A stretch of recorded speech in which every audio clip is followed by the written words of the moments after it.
Hey, folks, welcome to Stupid O'Clock. Lewis Lee is on assignment, so we won't actually be doing our regular news broadcast this show. So, hey, Michaela. Michaela's getting ready to go to bed, but she wanted to stop by and say hi.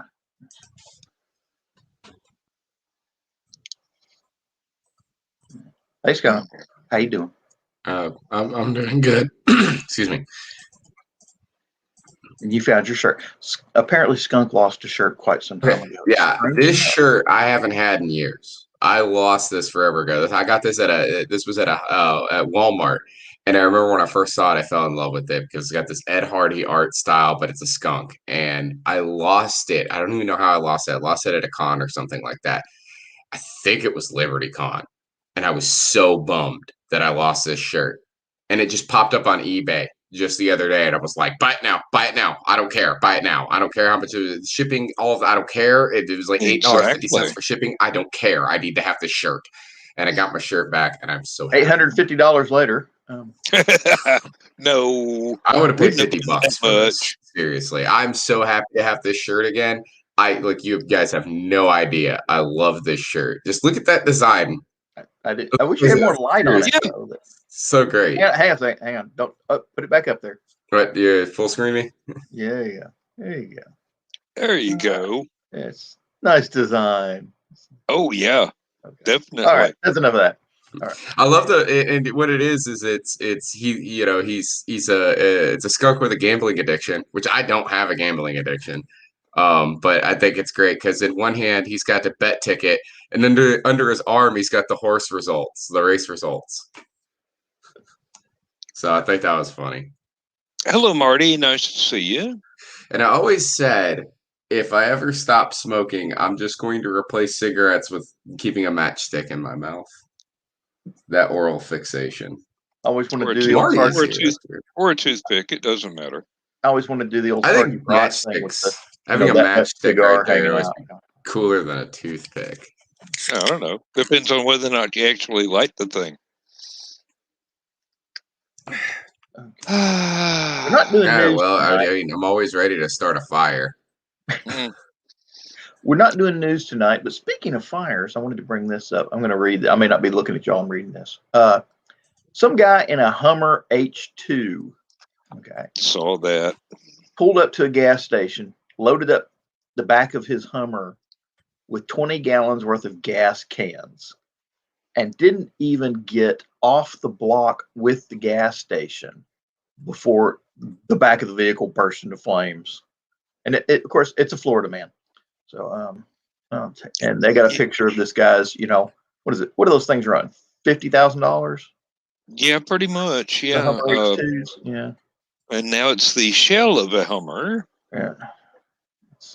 You got to wonder now. I mean, I've carried gasoline from a gas station home to put in my lawnmower before. How did he manage to set the back of the car on fire? Very carefully. I'm going to say I think it was very incarefully here. The other one that got my attention on this, Joe will like this one. This guy got busted by the police. He was sitting in the back seat of his Tesla while it was on auto drive. Okay, which is illegal. So they put him in jail, fine him, monster, stuff like that. Anyway, they impound the car. What does he do? He goes out, buys another one, and gets busted doing the same damn thing. Auto drive is not autopilot, though. No. But the way some people drive. Yeah, really. Well, if he could buy a second one, I mean, it's not like it was a leasing job. If he's got the money to buy another one, go ahead and hit him up for 15 years in prison. It doesn't matter.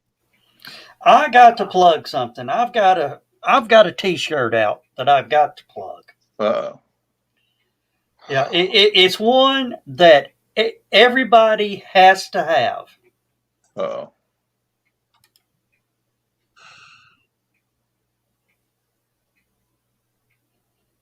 That's not what she said. Mm-hmm. And if anybody's interested, here is a link. Oh, sorry. Didn't know you were going to throw it up like that. Let's do that. Oh, there's several links, actually. Yeah. Hi, Carl. So that popped up on all my YouTube pages.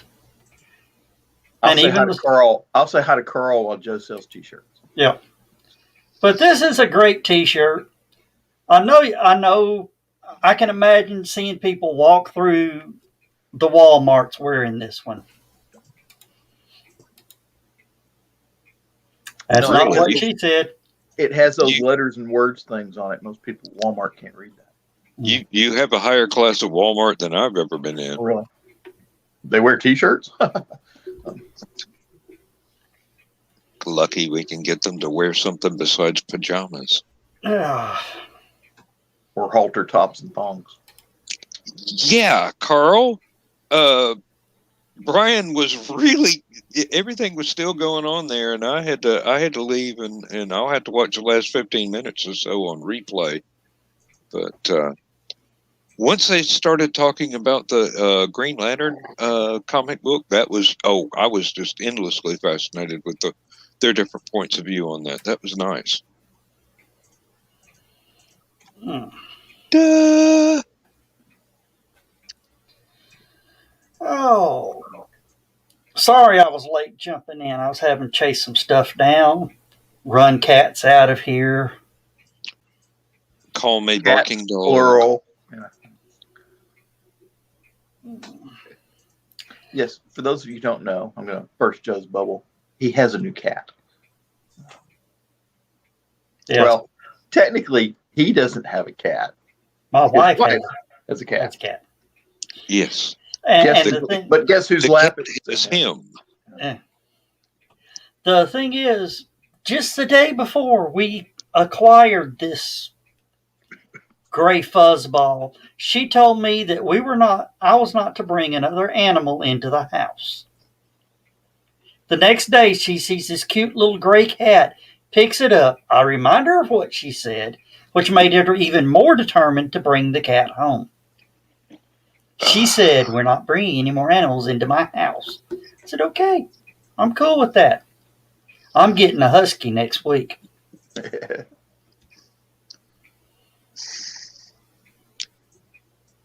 Go ahead and say it, Dan. Along with a he shed for you to move into in the backyard, probably. It's already back there. I just got to clean it out. Yep. Carl asked, "But who has to clean the litter box?" She does. It's her cat. Which means it'll be your son's job. Yep. Trust me, I've been married several times. I know how this works. Oh, yeah. Oh, sorry. I wasn't ready for this. I'll be right back. All right. Let's see. There it is. Okay. May I? Yeah. Thank you, Carl Witzman, for buying the first copy of my 9th album. That was a wonderful thing to wake up to this morning. Album, not book. No, album, yes. When I'm stalled out on writing books, I write music. So, over the last 2 weeks, 3 weeks, I put together another album. My second one for this year, which tells you just how stalled out I am on writing books. So, and I woke up this morning and Carl had bought a copy of it. And I'm just going, oh, that's, hey, I'm drinking good coffee because of you, boy. Thank you. It was a cause to celebrate in the household. That it was. I'll probably just turn around and invest that money in more music voices for the program, and hopefully I won't be stalled out on the stories for too much longer, and I can get that done and off to the publisher. He's already saying, "Where's my stuff?" Oh, you're welcome, Carl. Oh, And John Pica is saying hi to us. So, hi, Yeah, John. hey, John. Thanks for tuning in. Sort of a slow night, just sort of sitting here, biddle booping around. We're percolating. That's what we're Biddle doing. booping. I'm not sure I know how to biddle boop. Oh. I can't wait till John figures out how to animate that background. And watching those little circles spin. Ooh, you just gave me an idea. Yeah. Well, the thing is, right time of night at Dragon Con, they did spin. Right time of night. Yeah. At LibertyCon, it'd been about like 2 in the afternoon. Oh, but I'm not the person to look up to as the professional image of a writer at a convention. So, Oh, cool, John. So, all right, so we're actually getting to the second issue. That's actually good timing for a second issue, because usually time between first issue and second issue is years. This is just a few months, so that's awesome. Isn't Blake in the League of Impossibilists? Yes, he is. Oh, wow. Okay. Well, congratulations to both.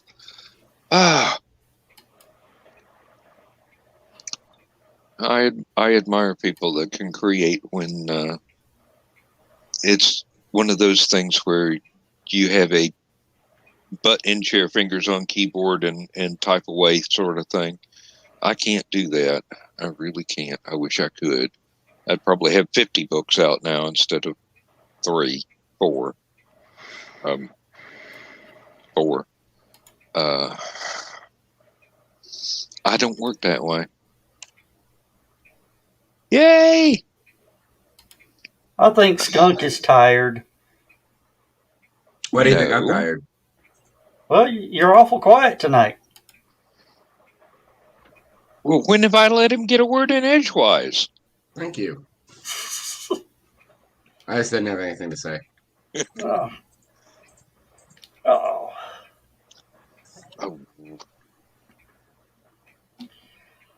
I ain't got nothing to say tonight either. The curtain behind the man obviously has wrinkles, so.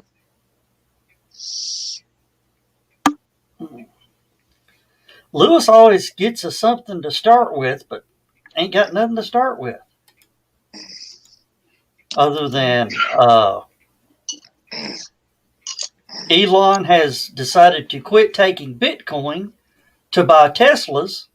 And Bitcoin, Dogecoin, not Bitcoin. No, Bitcoin. Dogecoin. No, any cryptocurrency. It's any cryptocurrency. He's canceled all cryptocurrency. It's all cryptocurrencies. We will no longer be accepting cryptocurrencies to purchase a Tesla. Because I forgot to put the filters on. Because of the electricity used, most of the mining is coming from electricity burning coal. Well, that is a good reason. Oh, and didn't he have something about child labor in there too? I don't know about child labor, but he said he's for a carbon tax. It might have been something that somebody made up and just put words in his mouth. No, I don't know. I'll be right back. Well, yeah, but I saw it on Facebook, so it doesn't mean it was Elon. It meant somebody might have been quoting him. I'll be right back. I'm going to put the filters on the lights so that I don't look so damn orange. All right. But yeah, he's this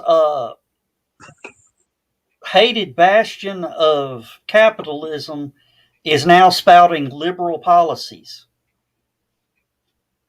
Neither side knows how to take him, which I love. And I just did it again, didn't I? I've got to move my mic to where I don't bump into it so much.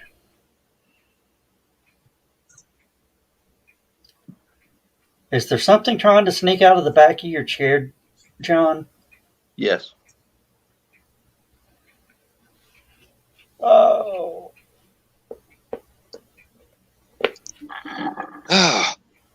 Okay, yeah, I've got normal flesh tones now, or at least as normal as I get. And you got a shadow on the right side of your face. Whom? Dan? Me, obviously. And looking at the camera, I'm going, let's see, I'm dyslexic, so he means right is my other right. No. No, your actual right side. Reach up and touch your right cheek. Now I've got to figure out which one that is. Okay, the one with the microphone is the left. So, you know this. Yeah, there's a shadow right in there. Well, let me see here. That's a little better. Yeah, but now I'm kind of washed out. But then, you know. Well, Hello, you've been washed Carly. up for years. You said washed out. I'm sorry. Hey, Carly. Oh. Oh, ye of little faith. Let's see if I can get that out of my eyes. Yes. His camera's jiggling. No, it's just that this green screen was set up for my other camera and not my fucking laptop. I just need my computer to be fixed already. Oh, yeah. It'll be all right. The parts are coming in. Because every time he does that, I can see the edge of the freaking green screen, and it pisses me off every time. Yeah, well, it doesn't do me much good. That's the one over. Oh, I see what that is. That's a wrinkle. Uh-oh. Freaking stop!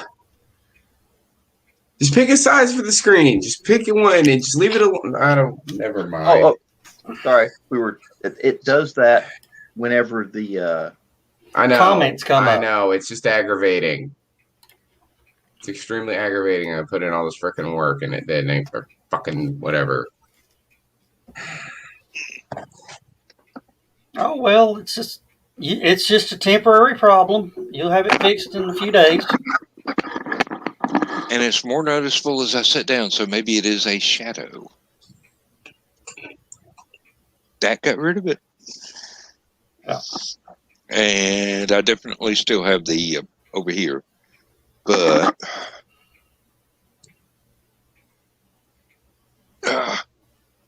and I'm not in a professional studio. Why should I care about the lighting? It's not like I'm getting paid to do this. Nope.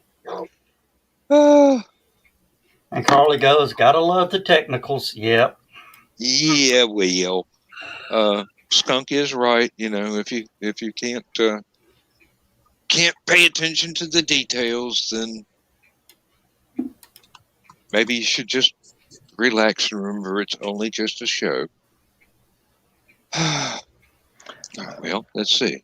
All right, Joel.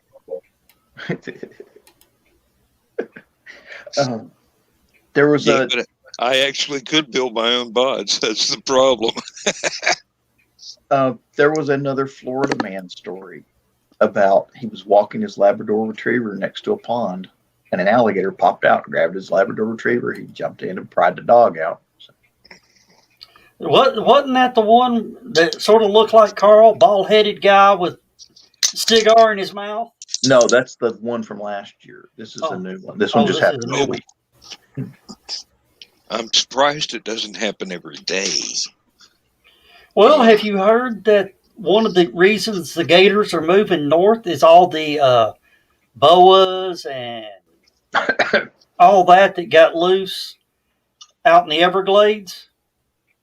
Oh, come on. Like a snake is going to actually be a threat to an alligator?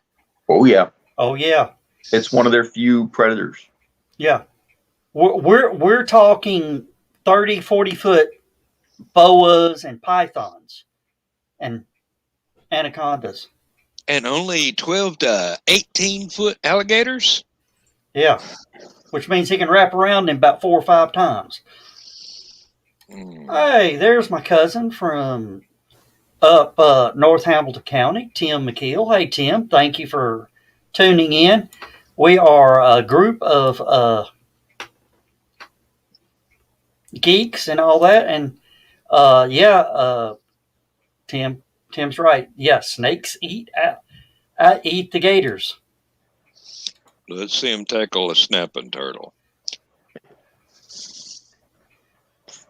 They probably can. Yeah. Yeah. Well, the problem is they have cleaned out all the deer, all the rabbits, all the small game. So they have nothing left to prey on but each other.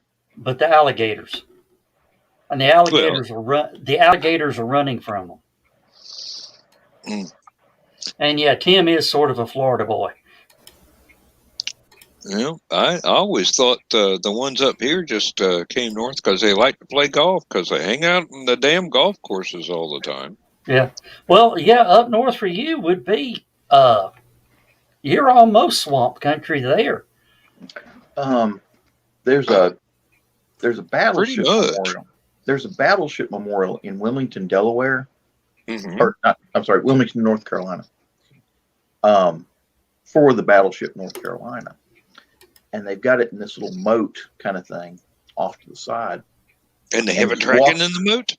As you walk up the gangplank to get onto the battleship, if you look down, they've got this. When I was there a few years back, it was an 8-foot alligator hanging out in and around the battleship.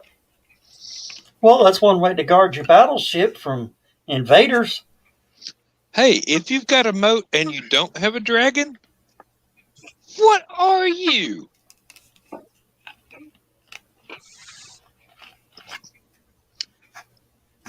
Now I'm curious. Yeah, really. So am I. New ammo holder? I didn't know. I didn't know Victoria's Secret's made a ammo holder.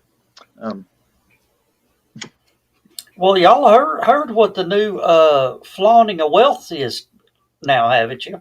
Oh yes, definitely. Shooting up a flaming fire gas-soaked piece of plywood with a fresh box of the 9mm ammo shells.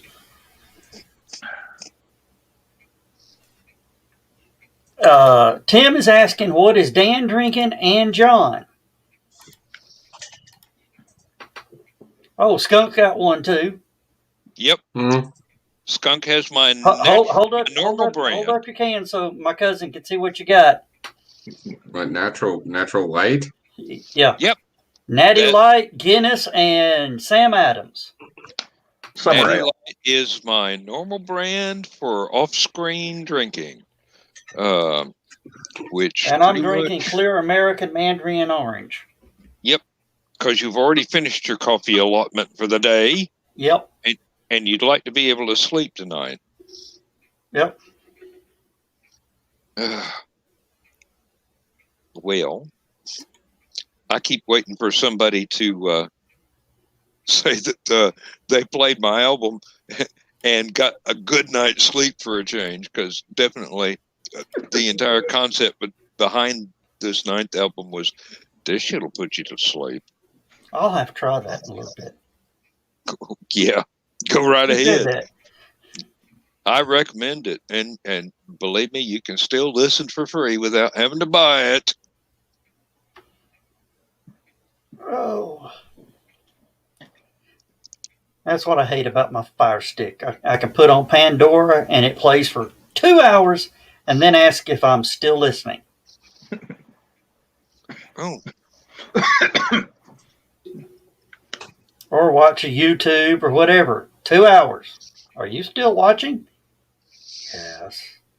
Can you not go in and change that? Nope. I put on YouTube and it can play for 2 days and it doesn't ask me a single thing. It just goes, well, here's the next one. Well, on the computer it does, but Fire Sticks don't. Oh, yep.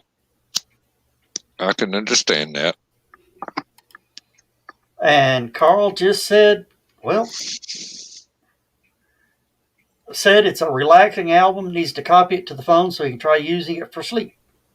That's exactly why I wrote it, so that people with difficulty falling asleep can fall asleep. I mean, I'm a boring guy. Here's some boring music to put yourself to sleep. So Yeah, Skunk is quiet tonight. Skunk's usually the talkative one of the bunch, but he just hadn't got much to say tonight, he says. I'm guessing he's pissed off because his computer is busted and he's waiting on a part. I That's would part be. of it, yeah. Among other things, I just don't really have any. Every time you do that, I see that corner down here, to my right, stage left, and I just see it, and it angers me every time. Yeah, well, we got to bring our comments I up. know. Well, I'm trying not to look. Let's try this. Let's see if it does it now. It's still gonna do it. Yeah. Because the name's going away. It's the only thing covering it up and making me not being able to see it. Don't look, Ethel. Oh, and Carl probably doesn't like hearing the murder shows at night. That's because Carl didn't meet Donna in a serial killer chat room like I met Lindsay. So I was prepared for that when she got here.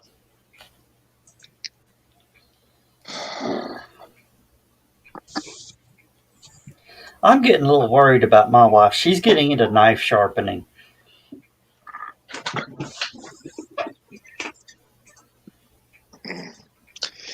I would worry when she gets into knife throwing. Or knife doling. She starts putting notches in the butcher knife, you know you're in trouble. Yeah. Yeah. When the neighbors start disappearing. Well, I'm going to tell you, if somebody ever cuts me, I hope it's with a sharp knife. Oh, Lord, yeah. Dull ones hurt like hell. Sharp ones, you just bleed to death.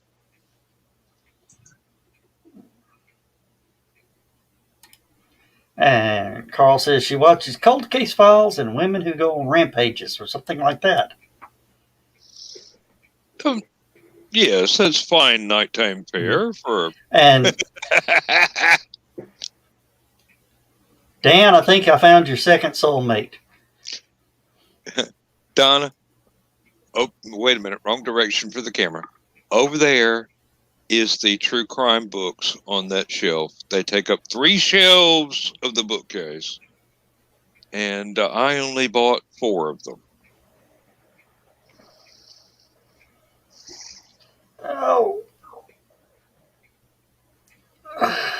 I've got to move this sucker. It's right in my face. I don't care about the shadow on the... Oh, wait. No, now it's got loose. Tim's asking, how often do we do this? Tim, we have been doing this every Thursday night since the pandemic started. And we also do it Saturday night at 11 p.m. Because we're crazy like that.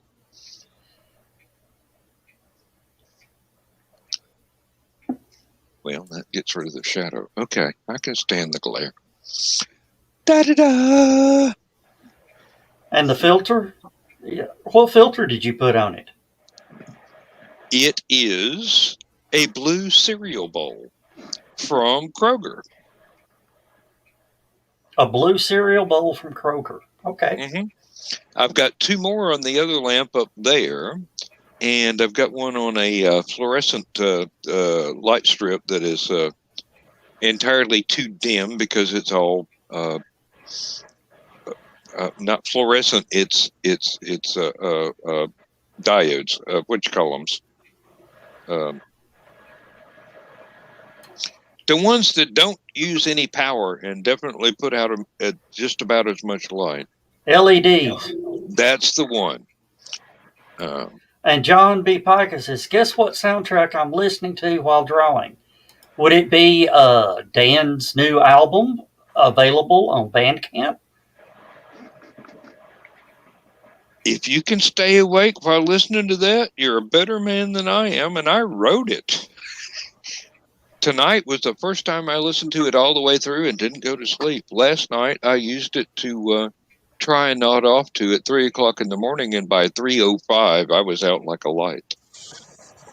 And then Carl Witzman says, shine the light on Dan's face and ask him where he was the night of August 3rd, 1987.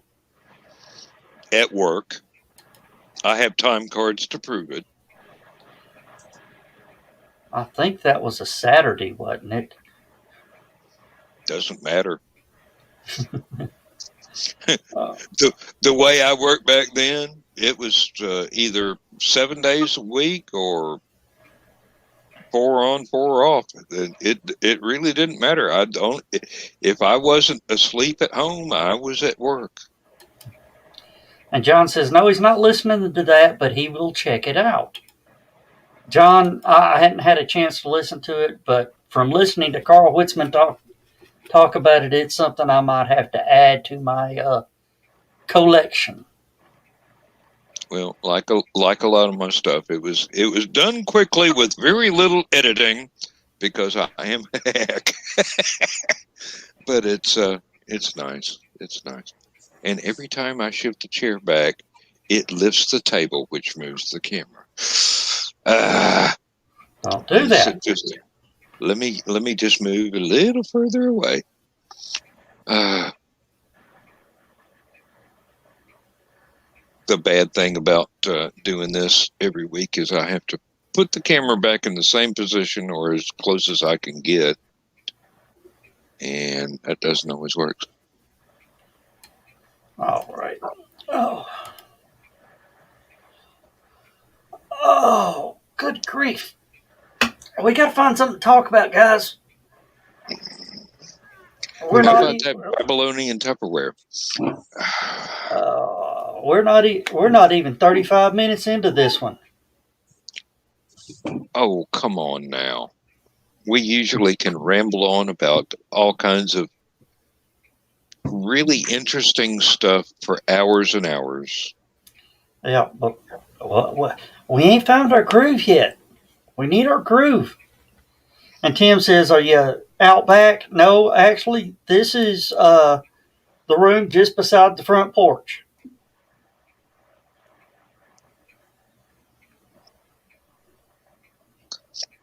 All right, here's a news story for you. Georgia has declared that for people who are fully vaccinated, masks are now optional for indoor and outdoor public appearances, gatherings, especially among people who are also fully vaccinated. Now, if you're going someplace where you don't know whether or not people have been vaccinated, masks are still recommended.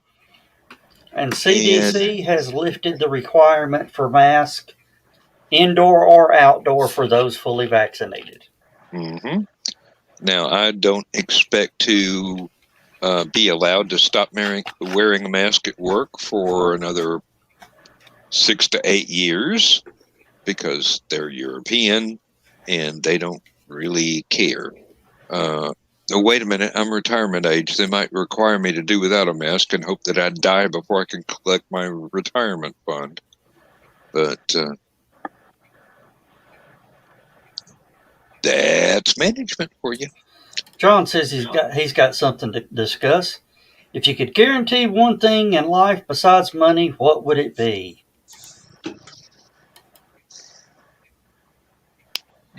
I think the one thing I can guarantee tonight, I think the bilge pumps have failed on this ship. That's not what he meant, Joe. The one thing that I would wish for is to make sure that my wife and I are able to stay together and healthy for the rest of our lives.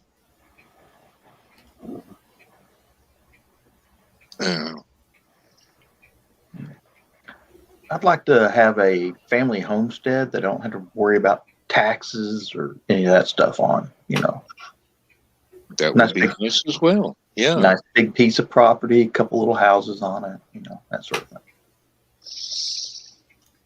That would be very nice as well. And a 1,000-yard shooting range. I actually could do that on the family farm. There's a hillside that's built to be a shooting range. It just kind of rears up out of nowhere, and it's nothing but solid dirt for half a mile. So it doesn't matter what you're shooting at. It's not going to go through that much Georgia red clay. I have questions. Yes. It says if you could be guaranteed one thing in life besides money, so it could be anything, guaranteed, except money. You can't choose monetary gain, right? But it could be anything else. Is that correct? That seems to be the way the question was phrased. And nothing to the effect of like it has to be. Can we go fantastical with this? That's my question. Hey, yeah, knock yourself out. I'm gonna live forever. Who wants to live forever? Me, damn it! I want to live forever. Who wants to live forever? Because if you think about this for a minute. In my lifetime, right? In my lifetime, we may get to Mars. In my lifetime, may. But I doubt we're going to go any further than that. This is true. If you could live forever, you could hop a ship and go on. I want to be alive when we land on Alpha Centauri. Or is Alpha Centauri a star? That's a star. It is. Okay. But it does have There's a planet at Alpha Centauri. It has a name. I don't know what it is. Alpha Centauri Prime A, B, C, and D. It's one of those. They think it has the ability to sustain C or D life. C or D. Probably C. Sounds right to me. Third rock from the sun. There you go. Yep. I want to be alive when we land on that planet. Because if we land on that planet and there's intelligent life there, I want my head to explode. That would be so cool. Oh, yeah. Alpha Centauri has 2 stars. 3. There's Proxima, there's Alpha and Beta. It is a very complicated orbit, and Proxima is not that close to Alpha and Beta, but it is it's a much dimmer star, and it's a flare star, so you get all kind of solar flares off of it. That's a nasty Nick, condition. Here's the problem with any kind of like supernatural ability, right? If you can only choose one, right? You can only choose one. Then it's useless without the whole lot, right? Okay, think about this for a minute. If you had the ability to fly, well, how do you have the ability to fly? Can you just jump really high and then kind of glide down to the ground? Because you won't be able to slow your ascent. You have no ability of being able to do that. Eventually, you'll hit terminal velocity, and your legs are going to shoot through your shins. Or you can float, but you can only float as high as you can jump and only as fast as you can run. At which point, you're basically just showing off to people, look, I can kind of float off of the ground like 2 feet and at about 10 miles an hour at the most, which means you're just going to get targeted by people that have paintball guns. Mm-hmm. You know what I'm saying? Like, you have to have the gambit. You have to have the super strength and the super speed and the super agility and the fast reflex. It's the complete package, right? You know, be able to land at terminal velocity. Mm-hmm. You got to think of, you got to think about that for a minute. All right. The spider sense is arguably useful for Spider-Man, but if he didn't have the fast reflexes and the super strength and all the other stuff that came with it, he would basically just go, "Oh my God, I'm about to get punched in the face," and then get punched in the face because there's nothing he can do about it. He's not, as a human being, he wouldn't be fast enough. As a mutate, he's able to dodge out of the way. I See what think I'm that's saying? what Nick So was. I think that was what Nick was getting about. If I pick living forever, right? I live forever. That doesn't mean I'm invincible. I could still die. It doesn't mean you're eternally young either. The alligators might live forever, but if they get injured or get a disease, it kills them. But theoretically, an alligator could live forever. Or a shark, for that matter. Sharks are another one. I can't remember the name for it. There's a class of animals that basically they'll just keep growing forever and ever and ever. It'll get, less every year, but unless something an injury kills them, or B, they catch a disease that kills them, they just don't die. Yep. Jellyfish is an interesting thing. The jellyfish was the one I was going to bring up. Yeah. Yeah. When they get to a certain age and they really can't keep going on, they regress back to an infant jellyfish and pretty much start all over again. And that's weird as all get out, because that's a lot of diapers. Yeah, well, that's the thing that I wish I had amended my remember the jellyfish original gun, they're in statement. the ocean. The thing I want to live without is the fear of dementia and all that goes with that, and which includes an old age supply of diapers. Yeah, but if you regress back to young age, you basically go through the diaper thing like twice as long. I want to point out that Blake Wilson at 9:41 p.m. had actually said, "Have a good show," and then in parentheses, it's Blake. Yeah, we know. We can see your name. Now sometimes it shows up as Facebook user, to be fair. So yeah. So he was covering that base.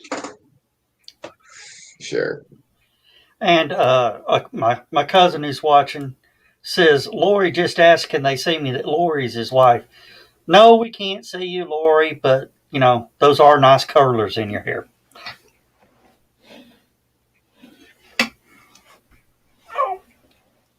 It reminds me of Lonnie Anderson when she wore curlers. You can only see the people that are actively on the StreamYard feed.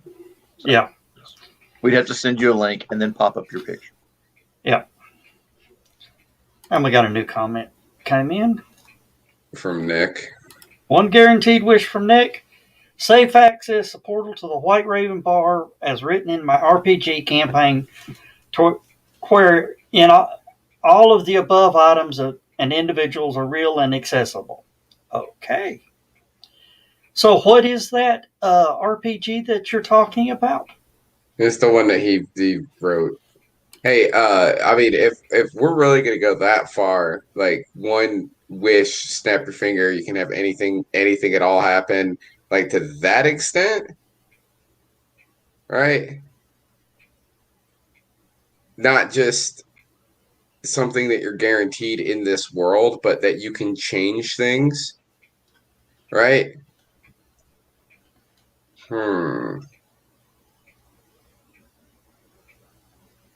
Oh, I've got the perfect wish. Well, it would have to be, where the genie gives you 3 wishes. And this is something that I've learned about that, is a genie has to continue granting wishes until it completes the 3rd wish. And on that 3rd wish, you say, you cock your leg, you rip a fart, and say, catch that fart and paint it green.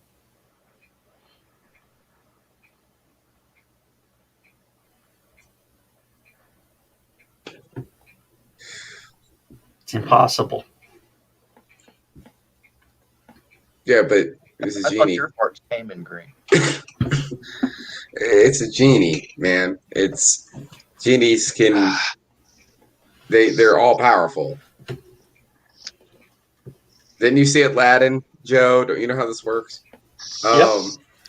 Well, if you don't wish for the right thing to start with, you're screwed. Also, it depends on which genie we're talking about. If we're talking about the Aladdin genie, then yeah, you can absolutely do that. However, Joe, if we're talking about a djinn from like Wishmaster, Yeah. you wouldn't even get past Wish 2 before your hubris would get you murdered. Well, now I have heard one story that a genie says there are 3 rules. You can't wish for infinite money. You can't make somebody fall in love with you, and you can't make the dead come back to life. This guy goes, from now on, I want all pinatas to yell, "Yeah, Daddy," every time you hit them. The genie There goes, are "Yeah, 4 rules. there are 4 rules." I got a great knock-knock joke for you, Dan. Now I'm frightened. Knock, knock. Who's there? I'm an owl. An owl who? He ruined it. Why? You got to say it right. Joe. I did say it right. I am a writer. I mean, I know grammar. She used to bake some really good cookies. Yeah. Say it right, Dan. Come on. An owl who? Ooh, wise old owl. How many licks does it take to get to the center of a Tootsie Roll Pop? 3. Yeah. A 1, a 2, a 3. I am of the age That's where 3. that was new at one time. Oh. Chillins and chillblains. I just showed my age. Nick, really, please? My farts aren't that bad. Are you Just kidding? saying, If Elon Musk finds out about you, you'll have a job in Texas, fueling rockets. You know, I've been sitting there. I've been sitting here long enough, being able to think about it. And if okay, so if I get one wish, right? Snap my fingers and do doing both the most good and the most amount of evil in the world simultaneously would be awesome. Snap my finger and every furry in the world would just suddenly burst into their fursona at that moment. Now, I want you to think about this for a minute, because that means that there's going to be, some, like hextuple-breasted, gigantic horsewoman with a 6-foot dick is going to be working the counter at the McDonald's suddenly. I want you to think about that for a minute. That would be hilarious to me. And also, I'd have a big floofy tail, and that would be fun.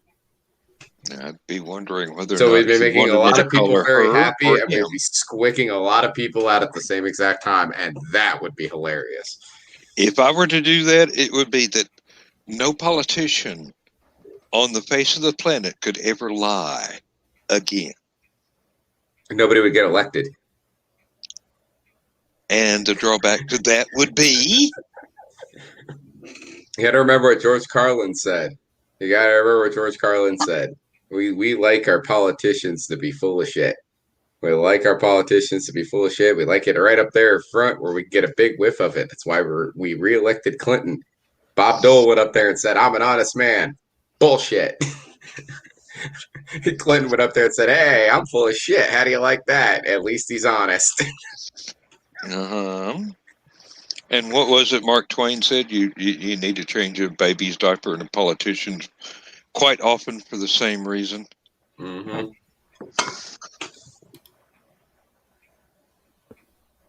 Oh, the power of colored gas. Yes, indeed. Yep.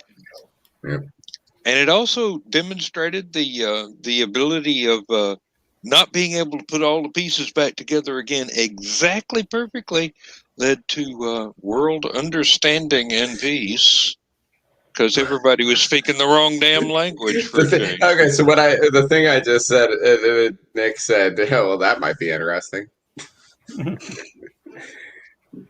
Yeah, just imagine if like you're in the middle of an office staff meeting. Everybody's got their suit and ties on. There's a person who's giving a presentation and he's going over the quarterly reports. They got the IT guy in the back who's sitting there with a sketch pad, and then next thing you know, there's all of a sudden there's a poof, and everybody turns around and looks, and there's just this fox with huge tits, and she's just like,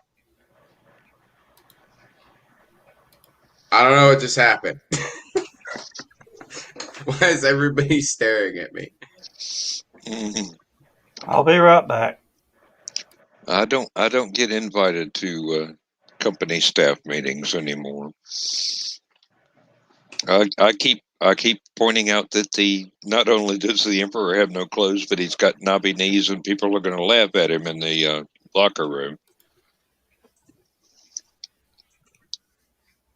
Oh, it doesn't make me popular with the corporate types. Yeah, they got mad at me when I show up to safety meetings with a bag of popcorn. Oh yeah, tell me about it.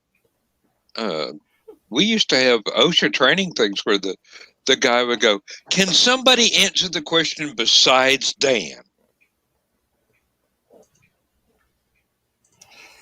And then the rule change meetings, I'd show up with the big 2 bags of popcorn, and I'd hand one out.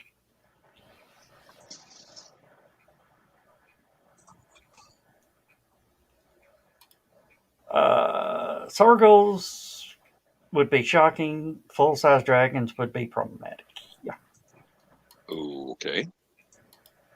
Evidently, I missed something while I was off to the little boy's room. Doesn't matter. Let's carry on. Oh, and I just posted something into Uncle Carl's secret humor group. Oh no. That should, yeah, it's classic me. Okay, I'm not leaving the show to go look it up, but it's sure to be entertaining when I wake up in the morning. Carl is probably already just gone, oh dear God. What's he done now? I can't ban him till he actually comes in the room. No. Uncle Carl only bans people that have no sense of humor or are trying to peddle bullshit. Spammers, I mean. Not me, but spammers. Yeah, well, he knows I'm not a spammer. Of course, he questions my sanity sometimes. Well, about the only thing I've ever run into in the green room is nobody ever questions my sobriety because they know I ain't got none. Oh. Yeah, the full-size dragons would be problematic. That would be another thing too. How many people have macro characters? Yeah, just imagine for a moment that you're driving down I-75, right? You're going down I-75. You're heading. Let's say that you're either heading to Dalton, right? On I-75. And as you approach Dalton, as you get closer, all of a sudden, there's just a poof. And then you look, and there's this gigantic dragon, just completely naked. It's just sitting there. It's looking around going like, my house is destroyed. And so is the neighbor's house and all of those houses over there. And my tail is on top of the power department and oh god, all those warehouses, and then they go to stand up and they crush like 6 more houses. It's like that would be now horrible. who are you talking about, Skunk? What? Never mind. I don't. I assume. I assume there is a dragon in Dalton. I don't have to be right about that. I picked Dalton because it would be a place that all 4 of us would have to drive to. None of us live in Dalton. This is true. A liquor in Dalton, does that count? Ain't touching that line. Yeah, that's right. Ringgold's in a dry county, right? Yep, Nope. just beer and wine. Well, I mean, you can go to a bar. There are no liquor stores in Ringgold, but you can go to a bar. There are no bars in Ringgold. Yes, there are. There's a couple of bars in Ringgold. I need GPS coordinates. No, you don't. They both suck. I'll put it to you this way: if it's a Mexican place, there's alcohol. Yeah, we used to have a Ruby Tuesdays. It had a pretty good bar until the tornado took it out. So. Let me rephrase that because Jeff totally forgot that one Mexican restaurant was there. So there's 3 bars in Chattanooga, and 2 of them suck. Ringgold. Or in Ringgold. Yeah, there's like 9,000 bars in Chattanooga. Yep. But in Ringgold, there's 3 bars. And only 6,000 of those suck. Yeah. Well, I know Lamar's on ML King. Whew. I got done a margarita there one day. The guy poured the glass full of tequila, spritzed the lime, and sort of shook the salt shaker from way over here, and says, "Here." Was Donna displeased? No, she drinks that nasty stuff. And your complaint is? I don't like it when she drinks tequila. Her clothes don't fall off, but the fist of fury. Yeah, okay, I can well understand that one. Yeah, she wants to fight. And John Pica came up with something that I was gonna bring up, but since John brought it up, we can bring it about him. I blame this on him. How about that bridge in Memphis? That one's going to take more than just a spot weld to fix. Yeah, you ain't gonna tack weld that one back together. Yeah, they showed a plate back behind it, and I'm not sure. I think that plate had 2 cracks in it too. So that we barely talked about it, and I do want to talk about it a little bit more. The gas hoarding, right? Yes. It's not as prevalent as Facebook makes it seem. I meant to ask you about that since you drive for a living. Oh, okay. I'll put it this way, right? I'll put it this way. This is, from what I understand, we have, let's see, 9. We have 9 vehicles total right now. We have technically 10, because we have the semi. We have the big semi.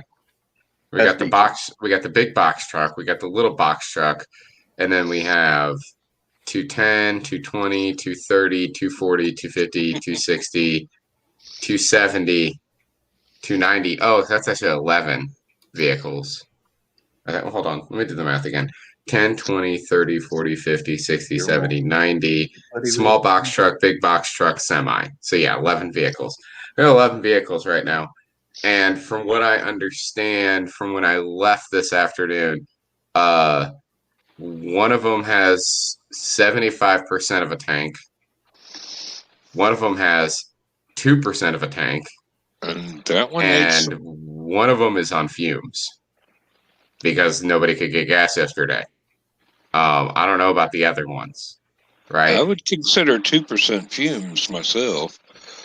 When I left, or not 2%, 10%. When I left, I was completely out. I was on fumes in my pickup, and I was worried that I wasn't going to be able to get home. And I happened to stop by a certain gas station, and the truck had just arrived. And it just left, rather. They had plenty. So I was able to fill up. And but I know that like I haven't seen since the panic buying started. I haven't seen a Mapco with gas since I was at one of the Browns Ferry Mapcos 2 days ago filling up my van. And right when my van got topped off was when they started to run out. And you could tell when they were running out because the pumps didn't want to work. Yeah. You had to fight with them. Yep. To get them to work. I always buy my fuel at Costco. And I'm not sure. By the way, John, you lit the fuse on that one. Let me tell you, on Lee Highway at one point yesterday when I was going to work, when I was running low on gas, every single gas station that I passed from where I live all the way to work, which is not counting I didn't get off any exits except Lee Highway. So all the way down 153, the two gas stations down the street didn't have any gas. Went all the way down 153, got off on Lee Highway. Then every gas station I saw on Lee Highway didn't have gas all the way to work, except for one. Sam's Club. Those bastards. No, well, they get their gas brought in from their own supplier. But it's not that. It's not that. You have to remember, you can't just go to Sam's Club. You can't just go to Costco. You have to be a member. So they're not worried about none of the members of Costco, they're not worried about a gas shortage because nobody else can go there except them. Yep. Yeah. So, A, the gas hoarders, screw you, and B, Costco and Sam's Club, during times like these, lift your restriction. Let us just get restriction. Gas, it's a club membership. Fuck your club membership. Yeah, I was running low on gas. I almost didn't make it to work this morning. Well, here's the big thing about gas hoarders. I really hope those that got, like the big 500-gallon tanks and all that they filled up. Mm-hmm. Gasoline has a shelf life. Oh yeah, I know. 3 months. Now the thing is, then it goes to crap.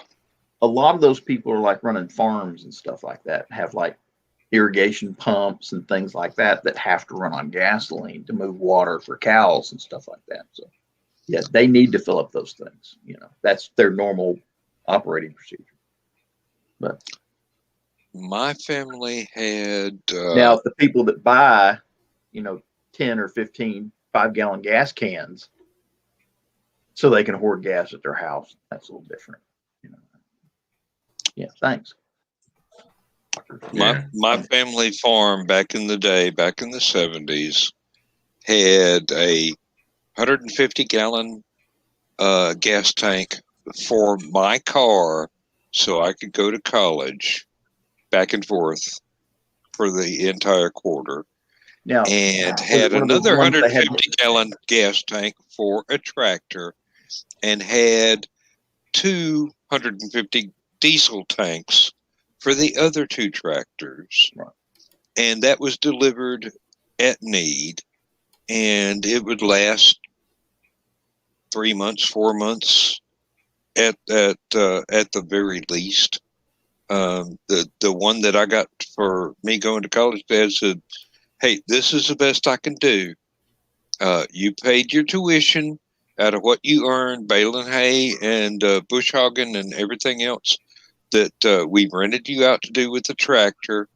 And we've got these other two tractors that burn diesel fuel. So no big deal. But if you run that 150-gallon tank dry during the 4 months you're going to school, you have to buy from a gas station." And I go, okay, well, in the 3 years that I was going to college, I only ran that tank dry once. And this is in the 70s, and I'm driving a 300 horse Chevy Impala and going out whenever and wherever I wanted to and cruising the county and doing whatever. And I was a teenager, basically. And you know how teenagers are with gasoline and driving around.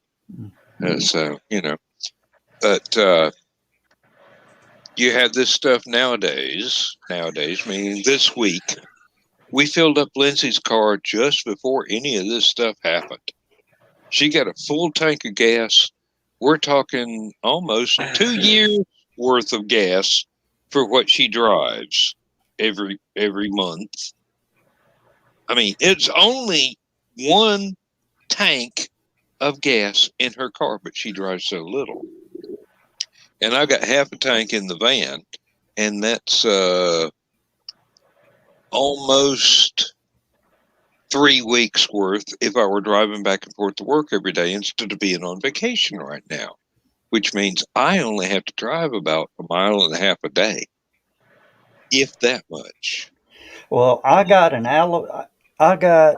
a full tank in the big yellow truck, which is a 35-gallon tank. I filled it up 2 weeks ago. I got an Alabama credit card and 2 5-gallon gas cans, so I'm good to go. Now, But I had somebody ask me, well, my cousin asked me on private message, what happened to the I-40 bridge? That's what happened to the I-40 bridge. yeah, that's not a duct tape and JB Weld problem there. No, that is a major problem. Yeah. It's still possible the bridge could collapse. They've halted all barge traffic under the bridge. You can't go north or south under the bridge until they finish this inspection to see if it's safe enough to let barge traffic go under the bridge. They're worried. They're literally worried it could crack and collapse right there. Mm-hmm. On top of a boat. And they have halted vehicle traffic across the bridge. Oh, yeah. Not? Yeah, that was first. But yeah, now the Coast Guard has shut the river down at the bridge. Yeah, nothing's going up or down the river. There's some shipping interrupted. We thought the lousy driver in the Suez Canal was going to hold things up. This is going to hold things up quite a bit. Oh, yeah. And for some reason, they're blaming Tennessee for it. I don't know where that came. Apparently, it's on the Tennessee side, so that's TDOT is the one that's inspecting the bridge. Yeah. Who built the thing? Yes.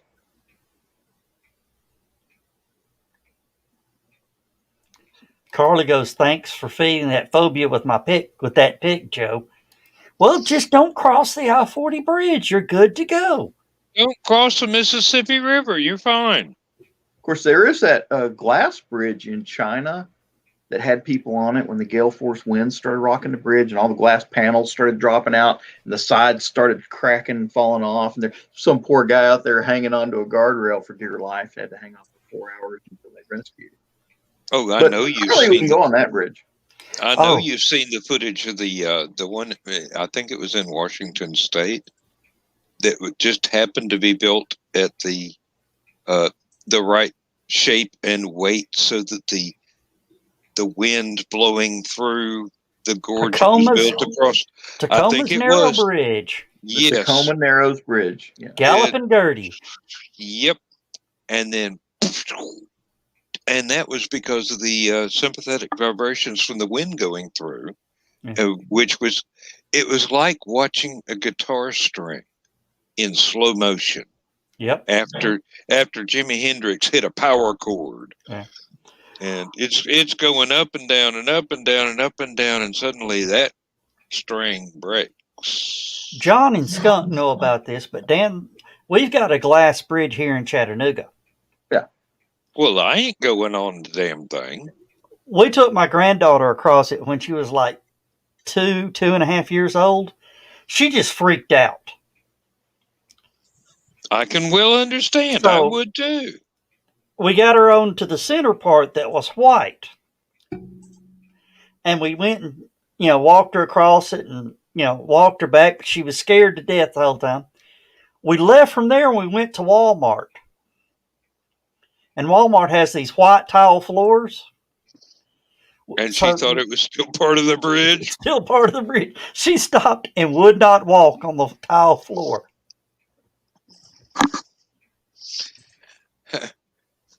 Carry me, Daddy.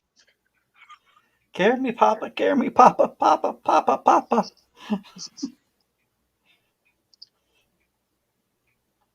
Oh, Lord, yes.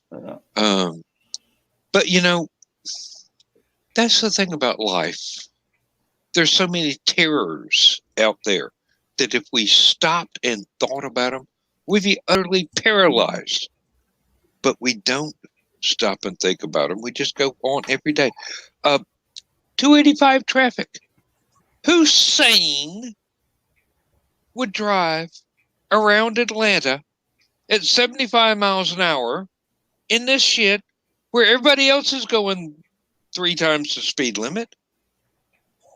And they think it's normal. 1/4 the speed of sound.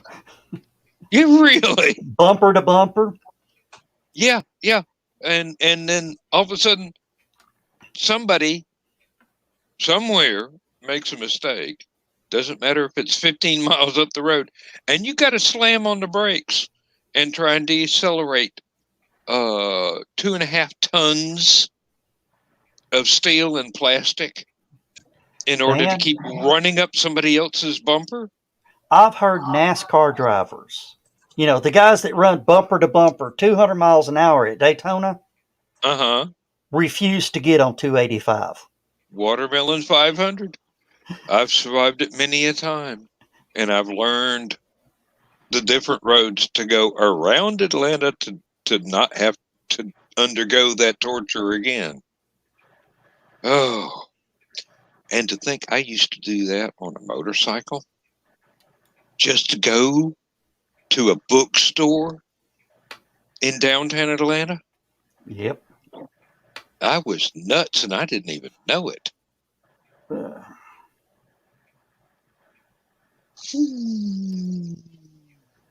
Of course, I do have to go to family reunions along Highway 40 from North Carolina to Knoxville. And the Snake is a terrifying road, let me tell you. Oh, I got another good one for you. Something we can talk about. Have you heard about what Target has decided to not sell anymore?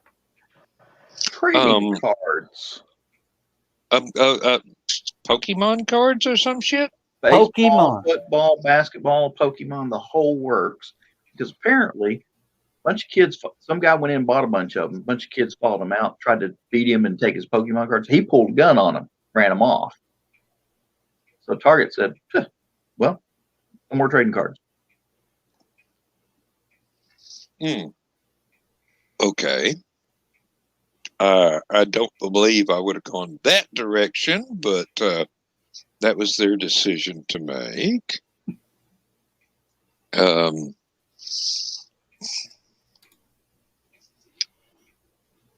Far be it from me to say, hey, kind of tone down the greed a little bit, human beings. It's only playing cards. It's not like they actually have any real world worth. And Brian K. Morris says Walmart pulled theirs a few weeks ago. It was rumored they had some similar incidents at their stores too. Mm-hmm. And thank you for for showing up, Brian. We appreciate you being here. Brian is a guest. Brian is a guest at Halicon this year. We officially did a spotlight on him. If you're a member of the Halicon, a Fantasy and Horror convention page, every Wednesday at 9 p.m. we'll be spotlighting our guest for the next few weeks. And John hit the wrong button again. And you were worried that I couldn't handle ops. Well, no, I was worried that I couldn't handle ops. It's not your fault. John, come back. It's all right. We forgive you. Oh. But yeah, there he is. There's a few people I can pick on. Sorry, that was entirely the wrong button. Yeah, it was. Well, I was going to go grab a beer and just entirely clicked the wrong game plan.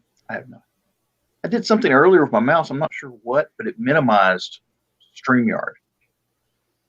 Okay. I was sitting here moving my mouse a little bit. Also, StreamYard minimized. I clicked on it, brought it back up. I can't figure out what the heck heck do it. I did something the other night while I was composing the last song for the album somehow or another, I shrank the entire music program to a postage stamp, and it would not come back. I've got 3 buttons on the side of my mouse. I have no idea what they do. I think I have to program them. That may be what it was. I may have hit one of those. Hey, I've got 2 mice here. I'm afraid to hit a button on either one of them. Oh, Brian. Yeah, that's one of those things where you'll live it down within 6 months or so. For some reason, when Joe hits broadcast, it broadcasts. If I hit broadcast, I have to wait and watch the little wheel turn. Good night, Tim. Good night, Tim. I have to wait and watch the little wheel turn and wait for it to say broadcasting before I can start anything, and it drives me nuts. That's because it's Joe's account. He has the master spell book. No, you just go ahead, and that's why we've got such a long static built on the front end of it. Hit play on that, and then hit the start broadcast, and are you sure? Well, what I usually do is I hit start broadcast, then start it, then hit the are you sure, and it still takes forever to get going. So your hamsters need to be fed. No, I think it's like you said, it's going through Joe's account, so it kind of like says, wait a minute, you're not Joe. So. Well, yeah, that's what gave me pause last week when I started going through this stuff, and I'm going, wait a minute. If I hit this button, isn't that going to ruin everything for everybody else? And Joe goes, no, you're special. It knows you're stupid. And Brian, you said, I'm going to tell you, it's better to not start the show and have a conversation and realize, hey, I hadn't started the show, than to start the show and talk and give a monologue for about 5 minutes and have your mic muted the whole time. Now, who has actually done that? Right. I'll be back in a little bit. Dear. That happened, and everybody was texting him, and Brian goes, I wish people wouldn't text me while I'm doing my show. You could read his lips. I wish people wouldn't text me during my show. People instant messaging him, and you could see him clicking it all off, and like, finally he looked at one of them and goes, I'm muted. Oh. Uh-huh. Happy days are here again. Oh, yeah, when we figure out that the mute button has been depressed instead of pressed.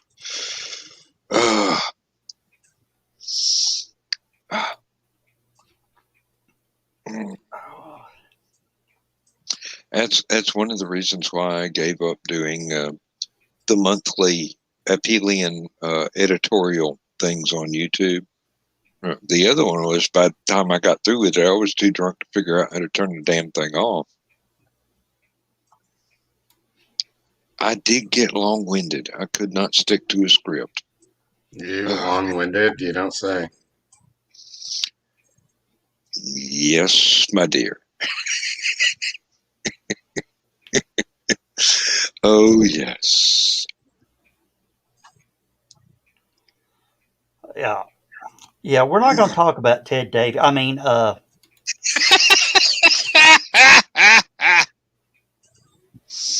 about him? Please.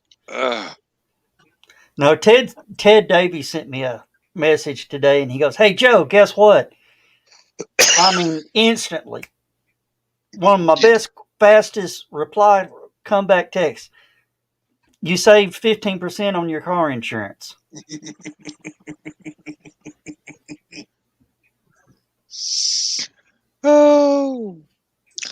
Actually, Ted and I scheduled when he's going to do an interview with me for a future broadcast in a couple of months. Yeah, because I'm on vacation for the next couple of weeks, so this is the best time I can do it. Yeah. Carl Witzman says, "Wow, it's getting mean in here." No, Carl, Carl. We you just ain't started. seen nothing yet. Stick around for the after show when we light in on each other. Hey guys, we're so close to being fun on Hybrid Sons of the Gods number 7 and the RPG launch.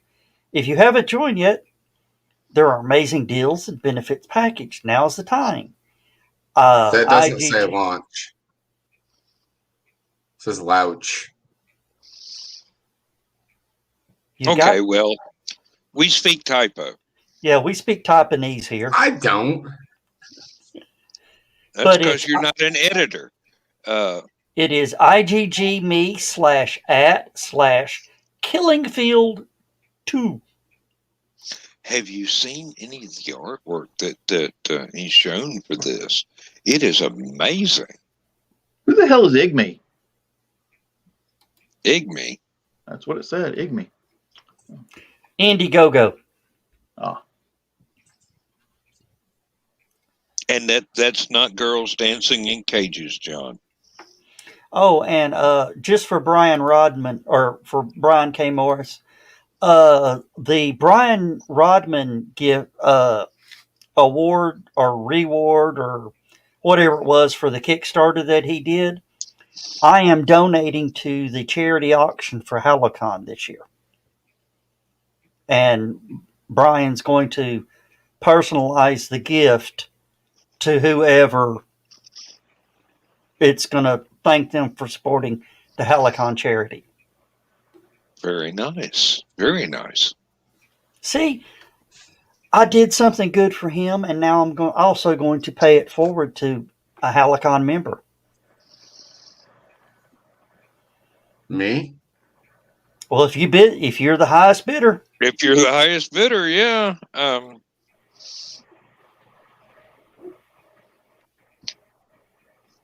Damn, I'm going to bite my tongue here in a little bit. I don't even have my dentures in, so it's not going to hurt much, but...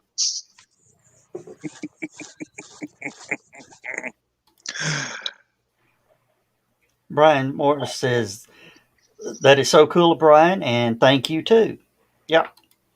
See, Brian, a lot of stuff that I get from these authors, I will actually turn around and put into our charity auction.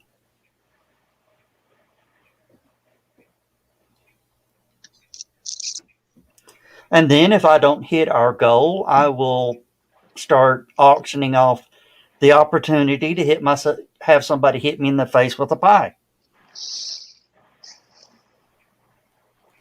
Your wife always wins those. Yeah. Well, she doesn't always win it, but everybody that pays for it gives her the opportunity.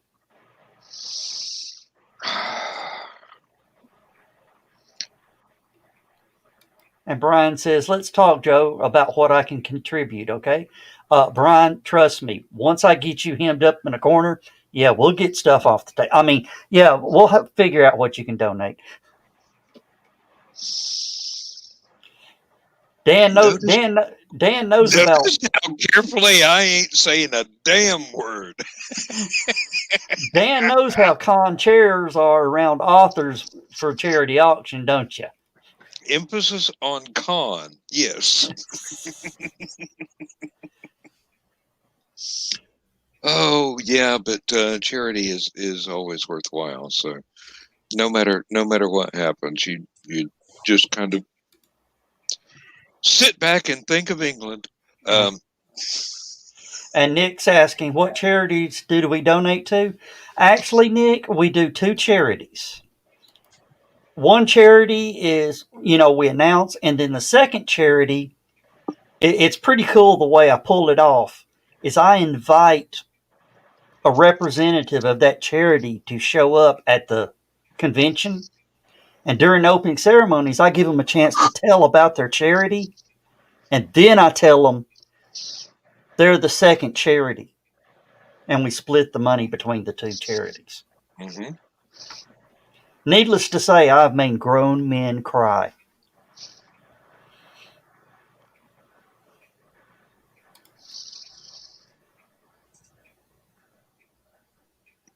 Oh, Brian. Brian. Cookie is not going to be happy with you. Then again, we never know. Cookie may be happy. He leaves her alone. I wasn't gonna go there, Joe. Damn it. Oh.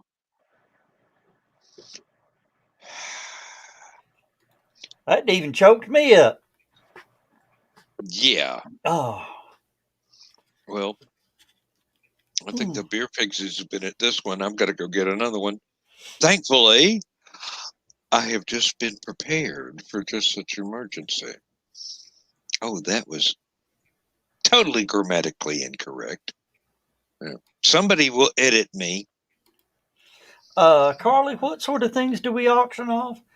We auction off artwork. We auction off books. We auction off posters. We auction off, oh, good grief, just about anything we can get our hands on. Mm-hmm. One year we had a knife vendor throw a sword up on the table. Nick. Ooh. Was that Just getting Nick's attention for that. Nick needs to know about that. I was wondering if that was Hank or if it was somebody after Hank had passed away. No, this was during one of Dutch's conventions. Oh, okay. Well, I wouldn't know anything about that, but Hank Reinhardt would have still been alive at the time. So. Oh yeah, but he never showed up at a Dutch convention. No. Who was that, Skunk? Hmm? Who was that threw the sword up there? Joe, you're asking me to remember. You're asking me to remember something after I've been drinking. Yeah. I don't know what Halicon that was. I don't even remember. I don't remember what year it was. I remember the sword. I don't remember who donated it. I remember I was trying to help out with the auction. But the person who is running said auction is not. I was trying to help, and I was making things worse, and I just gave up and walked away because she's got her whole entire organizational system done to the point where like I just could not help. She was appreciative of me trying to help her, which was your call. You wanted me to go up there and help. I said okay. She was just like, I got it. And I'm like, okay, all right. So the only thing I was doing was moving heavy stuff for her. So I pretty much just sat there the entire time. So I don't remember nothing. I think one of the best things we've ever auctioned off was the Three Stooges banner. I think that was the coolest thing I auctioned off. I have a Halicon poster in my room. That's the only one I have. It's from 2015. Oh, okay. I don't remember what 2015. If 2015 was 2015 the last. 16 was Dutch's last. Dutch's last year. Okay, I think I tried to.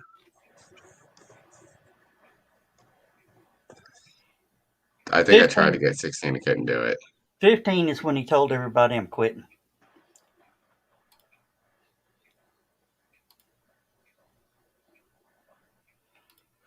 All right, stop that. Go away. Nick says, shoot me my mailing address and messenger. I will, Nick. But to help me remember, shoot me a message tomorrow. Oh.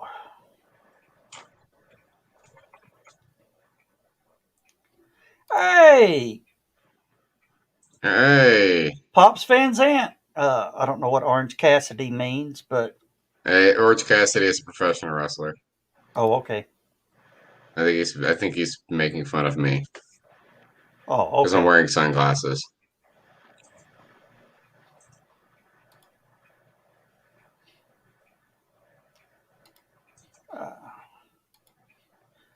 Yeah, when I first had a chance to actually throw a conversation with Pops Van Zant, I asked him if he was from the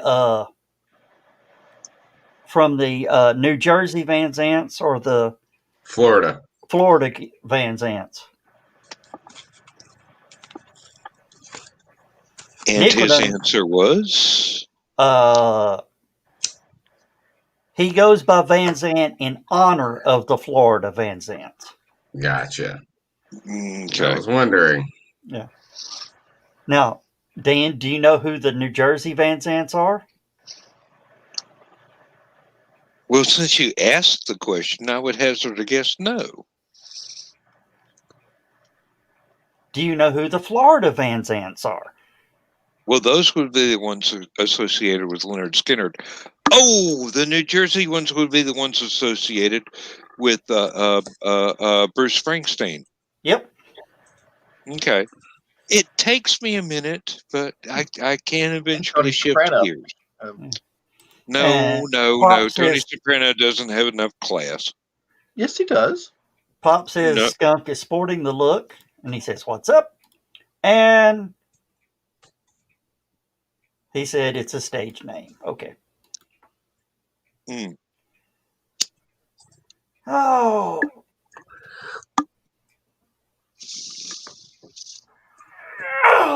I was supposed to muted my mic and gone off screen for that. Y'all didn't need to see that. You know, Steven. Why? You're not wearing a wife beater, so. Hey, Dan, you know Steven Van Zant was a star on The Sopranos, right? No. Why Yeah. would I know that? Oh, I thought maybe you were a Sopranos fan. That would presume that I actually watch television. Well, you're big into murder mysteries and stuff like that. So, Not the fictional ones, just the real ones. Okay, who killed Joan Benet? Sorry. Now that one is a serious mystery. Is she dead, or was she kidnapped? The consensus is she is dead. They found her body. Yeah, well, They found consensus, a body. I don't know. That one I am undecided on. The choices are all they're all cruel. Either it's something that is so far beyond the pale as to be unmentionable, or it is one of those things that is going to forever be unsolved. It's either a stranger or not. And it is the or not that is really, really horrible to contemplate. I'm saying the not, and I'm saying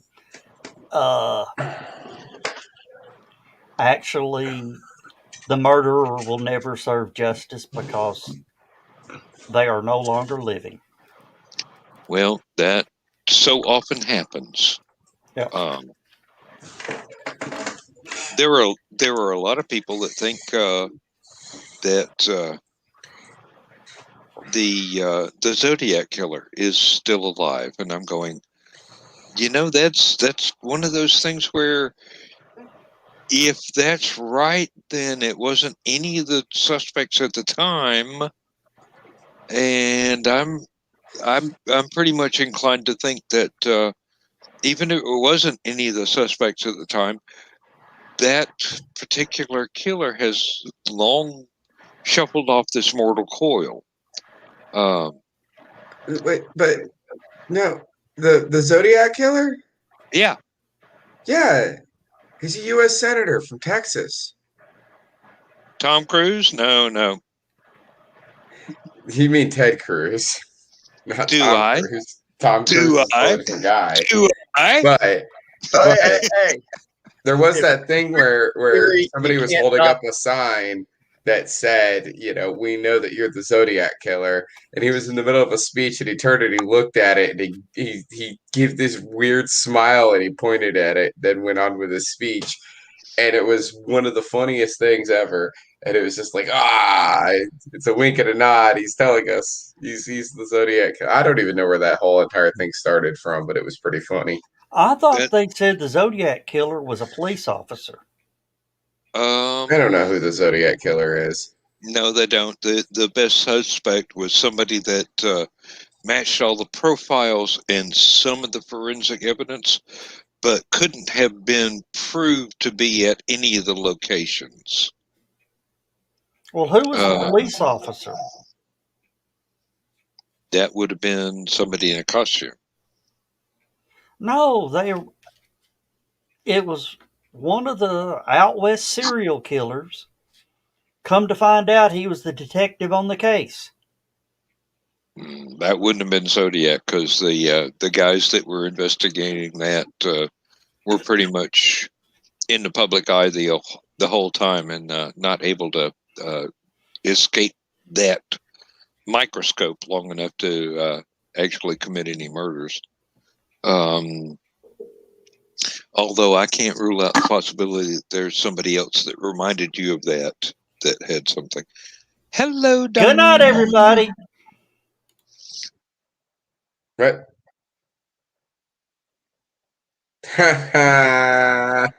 His master's voice.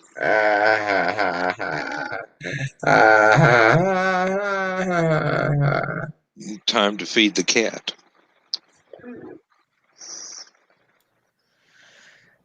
I ain't dumb. I know to run. Oh, his mic's still on. Mm-hmm. Wait a minute. Oh, there you go. Okay. Yeah, I got to behave now, guys. No, you don't. Yeah, I do. Why start now? Exactly. She already knows what you're like. She married you. She knows what you're like behind the scenes. She knows what you're like, and she married you anyway.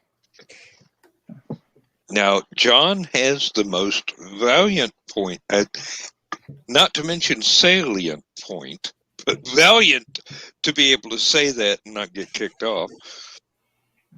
Like I said, thoughts and prayers go out to Donna. Nothing's wrong with her. She's just married to Joe. Oh, come on now. We've all known Joe for how long? He's not that bad. He's just focused. Who are you trying to kid? And y'all think these are cigarettes, right? I knew there was some kind of cigarette. She said, "Thank you, John." Yeah. You're welcome. Oh Lord, this thing keeps every time I pull the chair up, I shift the. Yeah, I'm like Cassandra Peterson on a trampoline, busted. I think Cassandra Peterson in any way, shape, or form would probably fit that description. I love that scene from the Elvira movie, the very last scene where she finally gets her gig in front of the audience. That's talent right there. Oh. There are a lot of people out there scrambling for photographs of Cassandra in the Elvira outfit and in character and everything, and going all through that. And they go, I'm old enough to remember the magazine spread with Cassandra being Cassandra and not Elvira. And I still say she needs to do a movie and be Dolly Parton's evil sister. Hey, if you could do one where there was a good witch and a bad witch and put the two of them together and write it in a very unexpected way, both of them would sign up for it. And it would be entertaining as all good out. I keep tempting to just buy a year pass to Dollywood and hang out there and stalk for Dolly, just tell her, you need to do a movie with Cassandra Peterson and have her be your evil sister. Or have Dolly be the evil sister. That's what I'm saying. Either way the script was written, it would be entertaining. I kind of like that idea. Dolly's the evil sister. Oh, and Cassandra. Dolly's the evil sister in charge of the corporate empire, and Elvira's actually the good sister who's like sneaking around behind the corporate empire doing all the good stuff. And like, you know that is a very Terry Pratchett reference. And what would be really funny is it turns out that Elvira is the one who's sending all the free books to all the school kids in East Tennessee. And Dolly doesn't know anything about it, but everybody keeps congratulating her for it. And she's like, what? I would rewrite that particular bit myself, but anyway, that's above and beyond. 1981. Oh, my sweet summer child. Oh dear.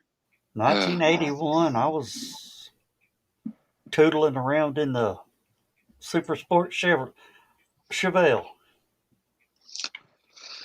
That was back when Red Bank High School and Red Bank Junior High School switched places. Yeah. They couldn't understand why they built the middle school so big when the high school was falling apart. So they took the high school away from the middle school. Or the middle school away from the... Yeah, they took the high school took the middle school away. That's what I was trying to say. And it'll be fun till the high school takes the middle school away. Yep. Well, and strange enough, the elementary school and the high school are now gone. So yep, both schools are no longer. The old schools are no longer. One of them's a Philo? Food City now. Food City now. One is a Food City, and the other one's a park or something. It's going to be a park. Okay, here's what we should have had for news. What? In place of Lewis being absent on assignment, the varsity in Athens, Georgia, is going to close and be torn down and be turned into a grocery store. The varsity? The varsity in Athens. No. The one in Athens, not the one in Atlanta. That leaves the one in Atlanta as the only surviving varsity restaurant in Georgia. I was about to say, because the one in Atlanta has been there for so darn long. I am amazed that they haven't actually gotten rid of it up till now. I mean, it's just, that you just got to imagine what that property's worth in downtown Atlanta. The family that owns the surviving varsity, there were two. One of them went away years and years ago. But the family that owns the one surviving varsity in Athens, Georgia, no longer has any interest in keeping the restaurant going. They have decided that it is far more to their personal advantage to have the restaurant torn down and have a grocery store built. Now, the Athens County government has already short-circuited and prevented it from becoming a high-rise hotel. And they've made all kind of behind-the-scenes deals with the property owners around the varsity property in order to keep that from ever happening. So it's going to either be a grocery store or a grocery store and a drugstore chain and a huge parking lot. But everything else around it has been saved from this sort of degradation and depredation and predation, actually, God, I'm showing off with vocabulary tonight, aren't I?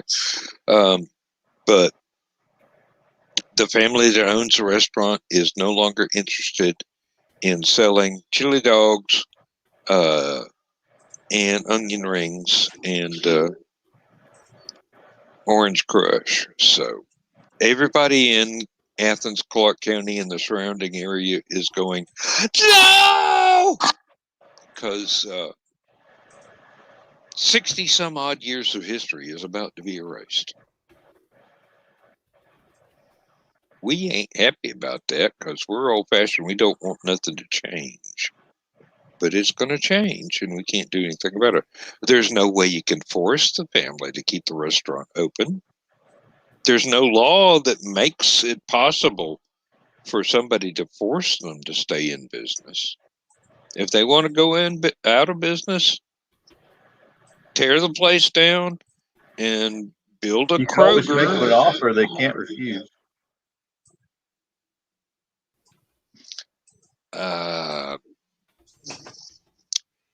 Yeah, but that wouldn't be moral. I can't do that. I've got children. I've got to look in the face. I can't be that evil. God knows I wish I could.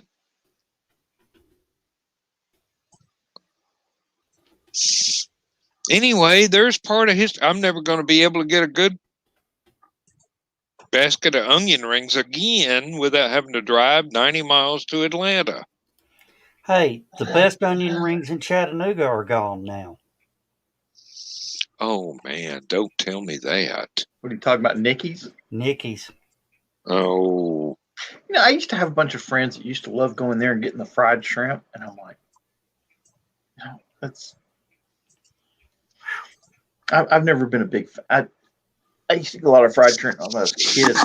That's what Mom bought. But, you know, Grandma brought home the fresh shrimp and steamed it. So, yes. Our best hope is to pray that one of the local places gets the recipe for the batter for the onion rings and advertises it as being the varsity formula or the varsity recipe for onion rings. I mean, anybody can make a chili dog. Anybody can make a hamburger. But those onion rings were pretty much outstanding in their field. You know, it's a beer battered onion ring. Mm-hmm. Well, yeah, it would have to be. Best ones are the beer. Well, yeah, That's I got plenty of beer, but do you want to know their secret? Mm-hmm. It's probably the 50-year-old grease that they boiled it in. Yeah. Pabst Blue Ribbon. Pabst. Oh, PBR. Yeah. PBR. One of the best cooking beers out there. Mm-hmm. Oh, I had let a can of Guinness go flat one night last week when I dozed off in my chair, and I did not pour it out. I put it in the fridge, and the next day I went out and bought a pack of hot dogs and some buns, and I cooked an entire pack of hot dogs in Guinness stouts. Those are some of the best hot dogs we have ever had, let me tell you. The only trick is you can't bring it to a boil too quickly or it'll foam up and overflow. So you got to be gentle with the heat. And now I'm giving away cooking secrets on Stupid O'Clock. The world is slowly drawing to a close of civilization when I'm giving up cooking secrets as if I had any. Dan, was it you that said you liked my chili recipe? No, I think it was you that said you liked my chili recipe. Somebody commented where I posted up my chili recipe last year. Last year. Yeah, my last year. That could well have been me. the can of Vieta chili, a dark kidney bean, a can of the Great Value hot dog chili, and fried cube spam. No, if it involves spam, I wouldn't have been approving of it. It was good, yeah, but good Lord. Even Donna and Greg refused to. We had to take separate corners.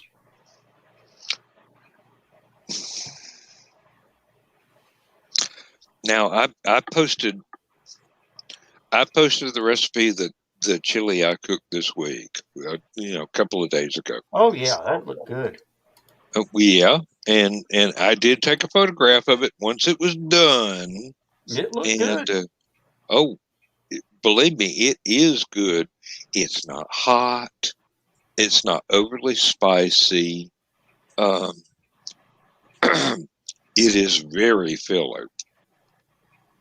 And believe me, it filled up that what is it, 3-quart, 4-quart crock pot, the big oval ones. It filled that sucker almost all the way up. And it has not only cooked to perfection the day I made it, but it's now been in the fridge for an extra day. And I had some before the show. And notice I have not had to mute my microphone because of flatulence. But good Lord, the peppers I put in that are much better today than they were yesterday.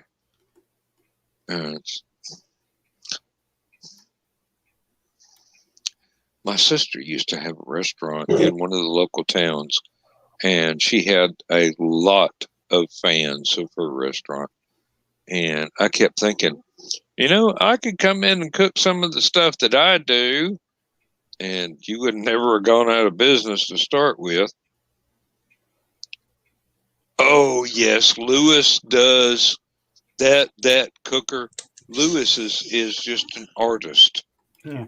And Nick, that is not a flat pan. That is a flat grill out on his deck. That thing is 36 inches wide and almost 22 inches deep. Joe. Yeah. He's got his own Waffle House. I don't have control. What happened? Well, I can't hit the button. Oh, it's that button. You have to hit the button. It's that button. It's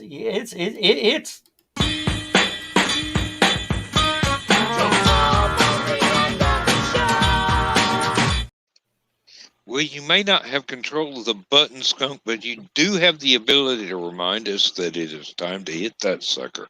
Yep. Oh, I can't wait till the new StreamYard layout comes in. All that stuff will be right up at the top where it needs to be. I'll be able to rearrange all this stuff. Well, keep going, Joe.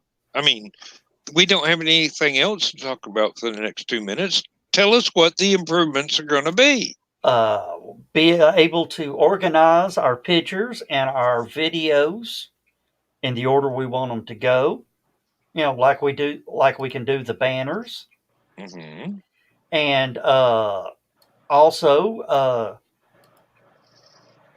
there'll be a new way for moderators and producers to sign in. Okay, so we won't have to use your account anymore. You'll still be using my account, but you won't be logged into my account. That's a very subtle difference. You're going to have to explain that one a little further. Sort of like a moderator on YouTube or a Facebook group. So you will still own the channel, yeah, but we will be able to log in as subsidiaries to your account instead of logging in as you and going, yeah.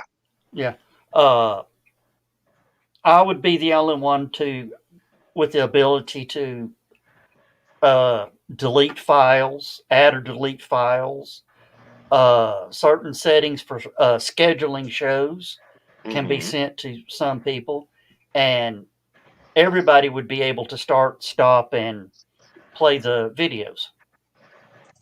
Okay, how about if you're on vacation somewhere, and we're having to do without you, and we had to assign the different subsidiary channels that the show is viewed on, say like the 3 YouTube and the 3 or 4 Facebook channels. Would that be your sole property, or would we be able to fill in for you? If I'm not here, you would be able to start and stop the shows, and I would schedule the shows, and then y'all could start and stop them whenever.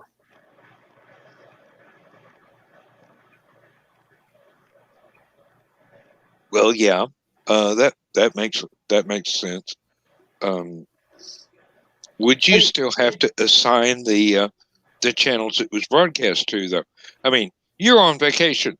You got to see the recording and then tell it to go to which YouTube channel Yeah, or which Facebook I channel? would schedule that ahead of time.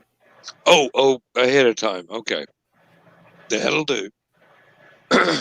Yeah, if you just, I don't know if you just create you a StreamYard shortcut, Dan, you can actually see all the scheduled shows that I've got set up. Dude, I'm 63 years old. I'm not going to live long enough to read through that list. There ain't that many right now. Oh, armchair rocket science every 5 minutes? No, actually, No, not really. I've only got 3 set up, and one I'm debating on whether I want to run it or not because the launch is at 6 a.m. on Saturday morning. I would have to wake up and do that one as a rerun myself. Yeah, I'm on vacation and I'm doing real good to get out of bed by noon 30. By the crack of noon? You really? And I've got work to do. And I had beautiful weather today, but it was still cold as all get out. I could have been out working on the greenhouse, but no. That's why they call this month May. It may rain, it may snow, it may be hot, it may be cold. Well, my wife picked my vacation time. That's my only excuse. I've still got a week and a half. I can still put this greenhouse together if it'll just get warm enough for me to go outside without long underwear. Yeah. All right, everybody hold tight. We'll be back in just a minute.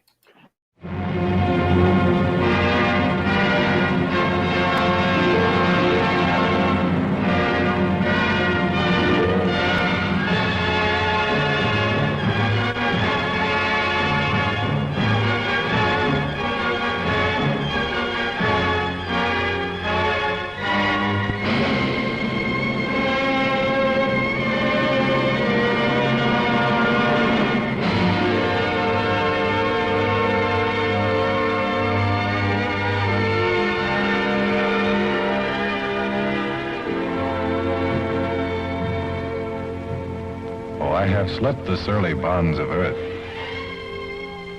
and danced the skies on laughter-silvered wings. Sunward I've climbed and joined the tumbling mirth of sun-split clouds and done 100 things you have not dreamed of. Wheeled and soared and swung high in the sunlit silence. Hovering there, I've chased the shouting wind along and flung my eager craft through footless halls of air. Up, up the long, delirious, burning blue, I've topped the windswept heights with easy grace, when never lark nor even eagle flew. And while with silent, lifting mind, I've trod the high, untrespassed sanctity of space. Put out my hand touch the face of God.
And we're back.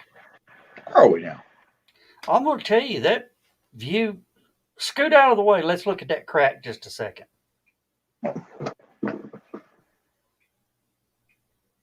Dang. Flex tape ain't fixing that. Nope. Wait a minute. That's going to require a lot of welding. You know, have you seen the size of that beam?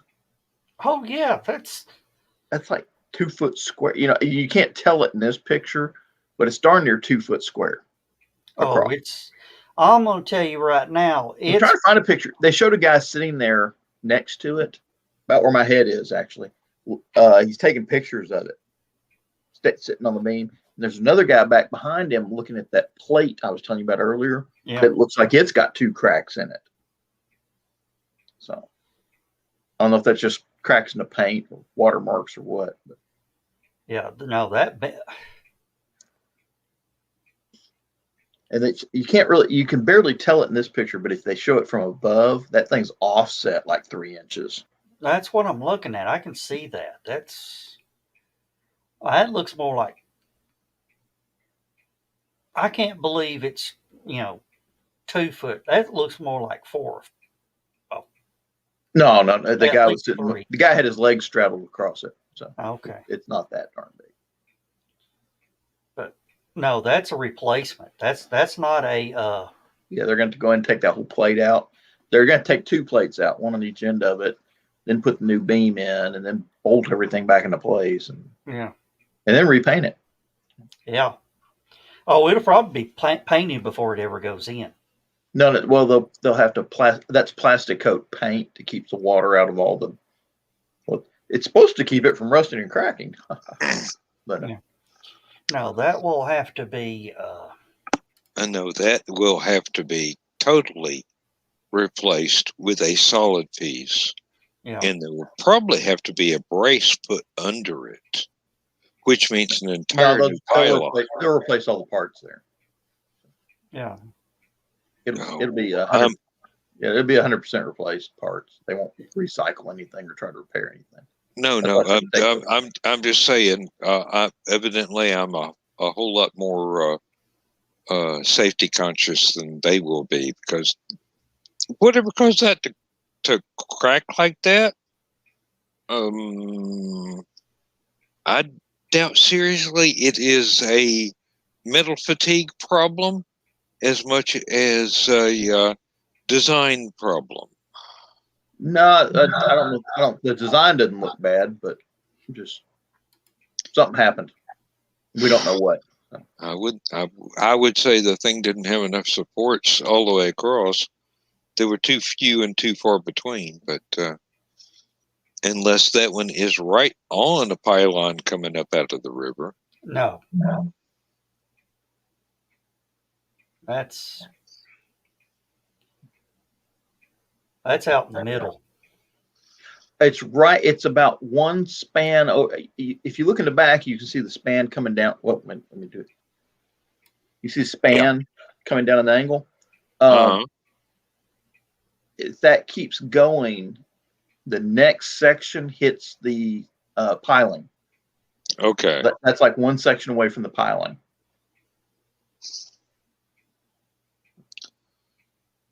Well, I'm sure they know a hell of a lot more about engineering than I do. Oh, and that ain't bolted. That's riveted. Those are bolts. That plate's bolted in, I think. Which It's means got bolt head. Those look like bolt heads to me. You tell me. Which means somebody's got to get inside that thing. Now, I think it's got, if I'm not mistaken, I think it's got nuts in place. Yeah, it means somebody's got to hold the nut on the inside. No, I think they're like welded in place. There's like another plate in there with the nuts on it, something like that. Yep, somebody got to be on the outside with the impact. Somebody's got to be inside with the wrench. No, you don't understand. I think the nuts are welded in place inside the tube seal. Inside the tube. Yeah. You know, I'm seeing a lot of warping there too. I'm wondering if something hit that. I don't see any dents. I see some small little areas, but it looked. Of course, it could have been a tornado or a hurricane. It could have been, yes, especially given the location. Or an earthquake. It could have been. Earthquake. That's what. That's Lord. a good one. The New Madras Fault is right there. Well, here's something to think about on that. One of the early warning signs of an earthquake is cracks in bridges, cracks in walls, cracks in utility lines. If the New Madras ever lets go, there's not an awful lot in the southeast that is going to remain standing. Nope. Now, unless you own a lawn care business with a lot of lawnmowers, okay, and those are all new gas cans. You can tell just by looking at them. Oh yeah. Now, if I owned a lawn care business, I might do something like that just because I just have to get to the gas for the other idiots do. You know. I mean, if your job requires gasoline and all these idiots are stockpiling it, you know, yeah, do that. If you're one of the idiots stockpiling it, because if I see this jackass sitting on the side of the road selling gas cans like that, you know, like $50 for 5 gallons of gas sort of thing, I own a sniper rifle. That's all I'm saying. And you're not going to shoot him. You're just going to shoot the gas can. Gas can and watch all the gas drip out while he's sitting there going, no. Oh, you might be interested in those trace overlets that were on Cheaper Than Dirt. No. He don't want to blow it up. He wants to watch the guy watch his profit run down the drain. You know, when we were in Iraq, the state of Iraq subsidizes the gas sales to all the people. So they have really cheap gas prices. The problem was availability, kind of like this. They couldn't get the gas everywhere, you know, on time, stuff like that. So basically, when the gas stations opened up, there'd be this huge line of people that had been waiting to get gasoline. And what you'd see were some people going there with these 5-gallon cans. There were old cooking oil cans. Oh, yeah. Like the big 5-gallon square cans they use for cooking oil at restaurants. They would go in and fill those up with gasoline. And then you'd see kids on the side of the road selling these things, which was illegal because they were bootlegging gasoline. So we'd have to go around and run the kids off and then poke holes in all them gas cans and let the gas drain out in the gutters. And basically make everybody watch us do it just so they know you weren't allowed to sell bootleg gasoline. So. And hope nobody threw a cigarette. We didn't care. We were gone by then. You hope you were gone by then. Oh, we were always gasoline burning was the least of our worries. Let me tell you. Gasoline burning didn't approach you at over 700 feet per second. Yeah, that's true. That's true. Now you know the one about the guy with the big plastic tote in the back of his truck. Yeah, and then there's the woman who was filling up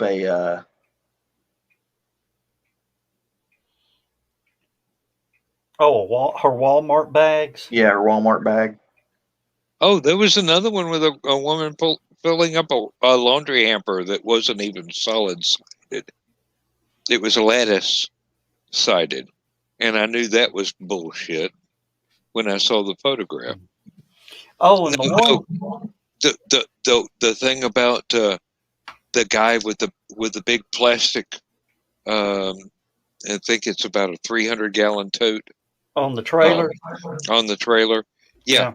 Now that My that's the one I'm wondering if that was a brother-in-law owns an airplane, and he has a stainless steel gas tank in the back of his truck to fuel his airplane, which is only like you fill up the plane's tanks, and you got roughly 700 to 800 mile range, which is a trip to Tennessee and back for us.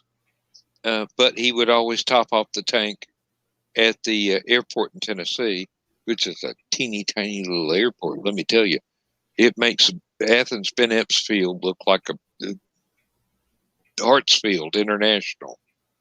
But he would be able to do that safely.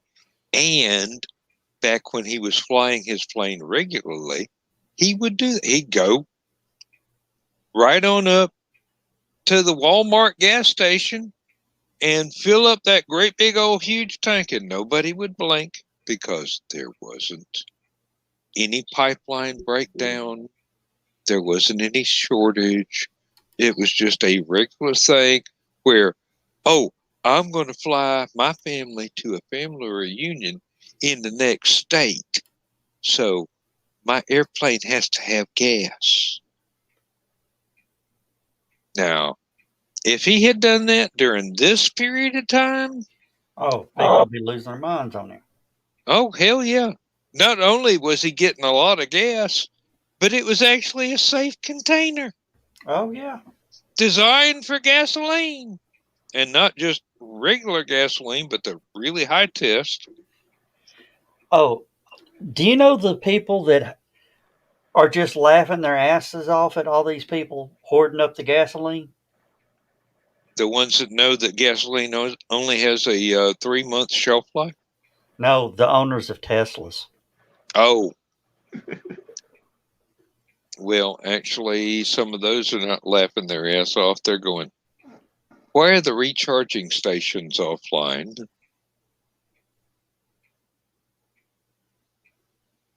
No, the recharging stations ain't down. I know, but some of them are. But it has nothing to do with the gasoline availability. It's just there has been weather emergencies in that area. Oh, Dan, have you seen some of the updates I've been posting about the big crane they're building down in Texas to build the launch tower?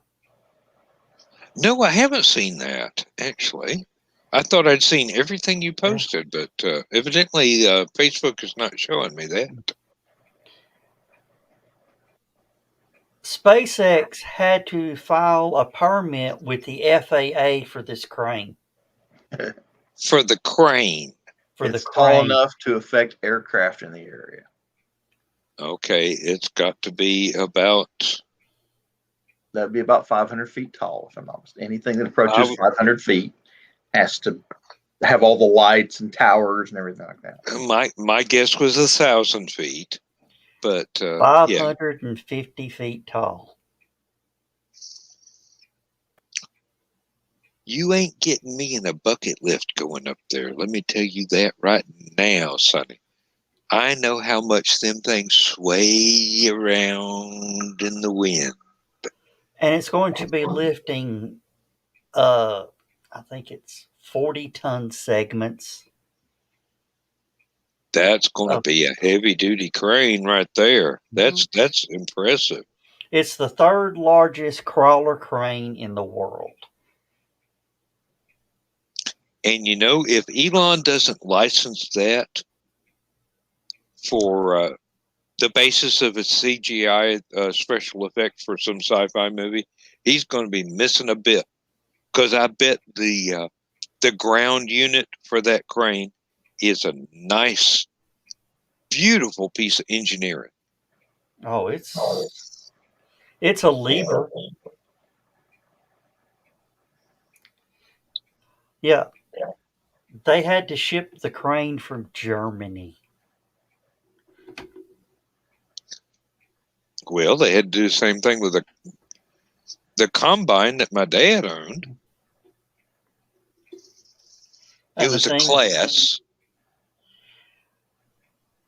And the people on the channels are going, well, how long does it take to put this crane together? They're putting it together in a week, because this crane is one of those cranes that time is money, and we're talking thousands of dollars an hour. Yep, I would believe that. Now, are they leasing the crane, or are they buying it or renting it? They're leasing. Mm. So time is literally money. Yes. Mm. I bet it's pretty. Oh yeah. Oh yeah. I'm surprised he hadn't built his own crane. Give him time. A Tesla crane. They've already had to buy one super huge crane because they're needing it so much. It was cheaper to buy it. Mm-hmm. Yeah. He owns the crane, but he has to contract the operator. That sounds about right. Okay. No, wait a minute. Yeah, I can't see permanently hiring a crane operator if you're only going to use it, like once a month. So, are you kidding? 3 times a month. For Tesla? They could afford to send somebody to college to learn how to run one. Yeah, but you still have to pay them a paycheck, and that's $high paycheck for that kind of skill. Oh yeah. Oh, come on. And it's not. And the thing is, you're talking what, $100 an hour? No. Well, wait a minute. One guy does not just operate that crane. Okay, there's a team communicating with how that crane gets operated. Minimum it's not just one guy in the cab. It's the guys on the ground. Down, left, right, back, forward. That's all that sort of stuff. Yeah. And heck, that almost takes more training than pushing the buttons. So. Yeah. Well, because let's face it, if the guy tells you left when he meant right, and you destroy a multi-million-dollar rocket with a crane hook, okay, it's that guy on the ground going left. Oops, I meant right. Sorry. Yeah, well, and it's the guy actually turning the wheels inside that's going to get fired, not the one on the ground. And left is a finger, right is the thumb. Each finger has a meaning. Yeah. Right. Well, I know a couple of mine have a special meaning, but and how you actually turn has a meaning. Well, yeah, you've got to know not only direction, but you've got to know speed. Yep. Turn this way, this fast. Don't go faster.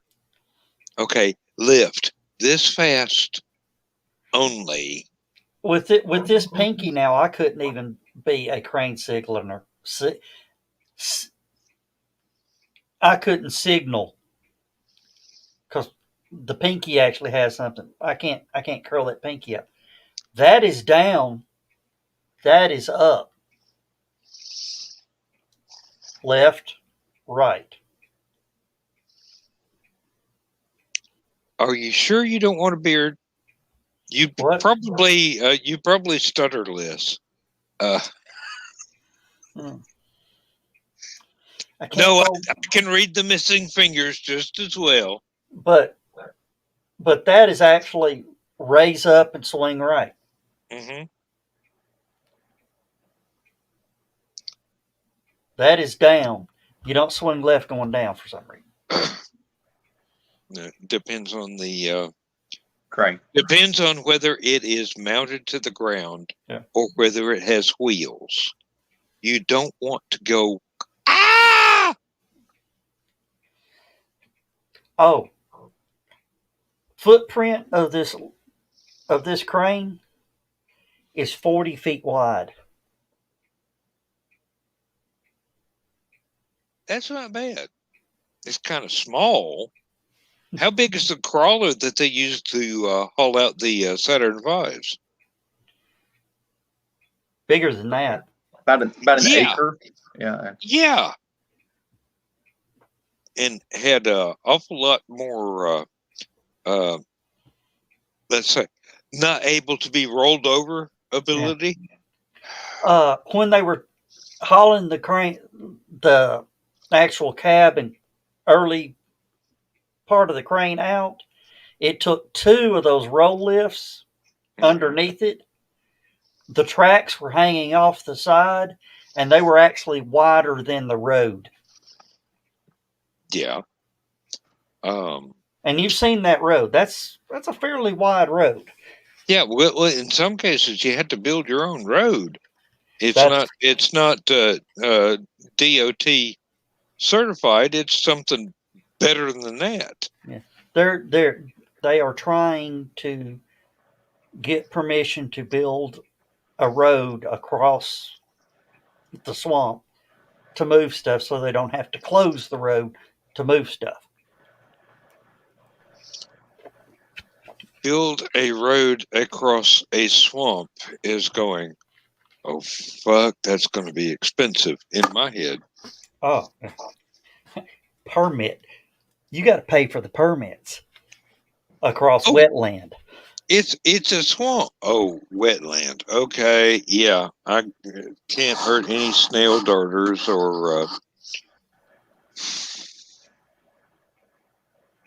as much as I like wildlife, there are times when things need to be done in places that need the things done, that you have to say, it'd be cheaper to dig up the whole damn thing and transplant it to Louisiana than it would be to pay for your permit. Yeah. Oh, and one of the coolest, I got to find the video. One guy's got a picture of a coyote pack watching the rocket launch. Okay, that'd be better than the cows in New Zealand, wouldn't it? Yeah, it's like, so the coyotes are going to quit buying from Acme and start buying from Tesla or SpaceX. It was funny. This pack of coyotes walk up and they hear the thing start to popping, so they stop and they look and they sit down. And then the rocket starts launching and they just sort of back up and just watch it go up. Like, holy crap, it moves. I ain't fetching that some bitch. Let me tell you that right now. I bet Wile E. Coyote is jealous of SpaceX right now. Yeah, because he's stuck with Acme. Well, he's a preferred customer. He gets a discount. Yeah, only on shipping.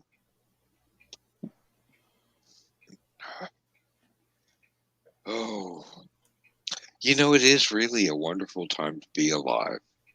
There's so much going on. There's so many advances being made. I've been able to watch the entire space program from Mercury onward to today, and it's always been such a great time for everything, barring the few disasters that we have had that have forced setbacks and recalculations of everything. But Tesla is one of those things that it reminds me, SpaceX reminds me of how much fun it was as a small child to sit there and watch Mercury and Gemini launches from NASA programming. Exactly. And the spirit of adventure has come back to life. Oh yeah. When everybody's been bored with it since Apollo 11 or 12. Apollo 12. Yeah. Now, here's something I learned last week. Remember how people were bitching about how much money they were spending to save the Hubble telescope? And the patch that they came up with called CoStar? Mm-hmm. Yeah. Guess what has spurred from the development of CoStar? Enlighten me. Advanced breast cancer detection.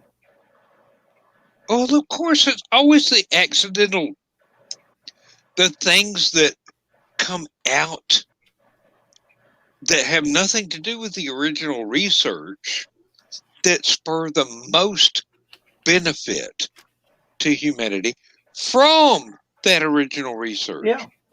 I mean, people are always going to study what we're doing to do something else in order to find a way to tweak it to do something we've never even thought of before. Well, it's like the two Vulcan Science Academy scholars talking. The Earth won't, or what is it? The Federation wants 2 warp cores. Didn't we just give them a warp core? Yeah. What'd they do with it? They threw it into a star. Why'd they throw it into the star to see what it'll do? Well, why do they want 2 warp cores? To see what 2 will do. I'd give it to them. It becomes a time machine. And yeah, I actually have read that entire thread, and it is one of the most wonderful examples of what the hell would anybody trust humans for in an advanced interstellar society? Because we're the ones that go, hold my beer and watch this shit. Or here, hold my beer. Let's see what this happens. I'm gonna flip the switch. Anybody think I shouldn't? Overruled. Oh. Oh, now John's doing serious research. Yeah. I was actually reading the list of the Rock and Roll Hall of Fame inductees for 2021. Yeah, there's some people. Oh wow, yeah. Tina Turner. Finally. Yeah, apparently there were some discrepancies about when she actually became rock and roll, as opposed to like Motown and blues and stuff. When her music actually was considered to be rock and roll. So that's a stupid damn comparison to make. Well, not terribly. I mean, when did she? And Carole King. Why would that matter? Well, it's Rock and Roll Hall of Fame. She's Tina fucking Turner. She started off as a Hall of Fame. She created some of the stuff that. Oh, don't. I'm not going to go off there. I'm sorry. And then some people, and Devo was snubbed again. Okay, I can see how that wouldn't be rock and roll, but there should be an alternative category that would include that kind of pre-punk and there electronica thing. There was a hip hop artist who wasn't born until like 98. Jay-Z? Yeah, was inducted in. Abducted in, I think is the right word. Yeah. Version. Yeah. We kidnapped the some bitch. Oh crap, we're still broadcasting, aren't we? I shouldn't have said that. Let me see who got Mary J. Blige, Kate Bush, Devo, Foo Fighters, the Go-Go's, Iron Maiden. Can't believe that took them that long to get Iron Maiden in there. Jeez. Jay-Z, Chaka Khan, Carole King, and Fela Kuti. I don't know who that last one is. Me neither. I better look that one up because there's Nigerian multi-instrumentalist band leader composer. He's been around a while. Well, yeah. If it's a narrow genre that doesn't get played on the radio that much, then that would explain why I've never heard his name before. But no, there were several on that list. He was born in 1938. He died in 97. Who? Fela Kuti. I think I'm pronouncing his name right. Yeah, yeah.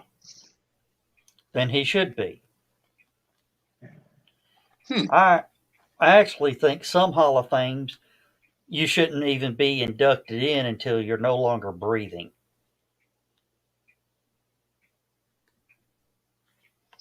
Well, let's not talk about hair bands of the 80s. Oh, he used to work with Ginger Baker. Okay. That ups the ante and makes me wonder why I've never heard of him before. And he's been didn't Bessie Smith get inducted? Should have. In the Rock and Roll Hall of Fame? Yeah. I don't know. She's a legend. She's not on the 2021 list. Oh, wait, let me check, make sure. I mean, this was a few years ago. Dionne Warwick is up. Todd Rundgren, Rage Against the Machine, New York Dolls, Foo Fighters. I said Foo Fighters, didn't I? I don't see any reason for Rage Against the Machine to get any award whatsoever, but that's just my musical taste. We've all found out Rage Against the Machine is robocalls. Well, I thought it was basically Rage Against my printer that won't print. It's robo-dialers.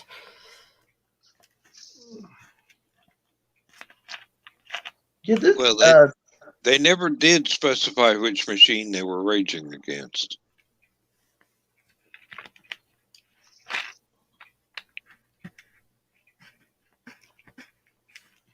John, please change your background. I'm getting tired of looking at that very dangerous crack in the bridge. And I'm quite sure Carleen is really she has a phobia about bridges to start with. And that ain't helping matters. My damn computer restarted sometime today. Today. I believe there was a small update today. Yeah, because I did about 6 hours worth of updates on 2 of mine that had not been turned on for a month. So yeah, there's stuff that I never leave running, like Team Viewer and Skunk asked me to install that so that he could tweak settings on my streaming computer here. And we've never had time for it. And then a couple of weeks ago, he was going, "Oh, this is the worst piece of crap I've ever seen." And I'm going, "You told me to install it. Should I delete it? What I don't know. I can use programs. I can't write the damn things." Oh, Donna, it's not just bridges. It's roads. And there are places around here where I wouldn't feel safe taking a tank, much less my van, my wife's car, Mama's tractor. I mean, seriously. Dan, when you come up to Chattanooga again, you are going to love 75 through the 24 split. We will see. Oh, Trust me, it's Well, you won't even slow down till you hit your exit downtown. I will have to redo the entire map on the GPS then, but I will be glad to, because the last time it had me running around through downtown Chattanooga for like 45 minutes before it goes, oh, here's the road you're looking for. Oh, way over here. I'm Dan, going, next time just call me. oh, And I what are you gonna do? Meet me at the old hotel off of uh the where was it? You know, the one the one next to the where you used to have a Halicon, and then with the flea market across the road from where LibertyCon was. No, if you get lost downtown, you call me. Tell me what street you're on, and I will direct over the phone give you directions. Well, right now I've got the GPS set to take me to where I can see the choo-choo. Then I turn left, and then I can find the where LibertyCon's supposed to be. And Donna says, "Don't make me rethink coming to Halicon." Well, I'm gonna tell you right now.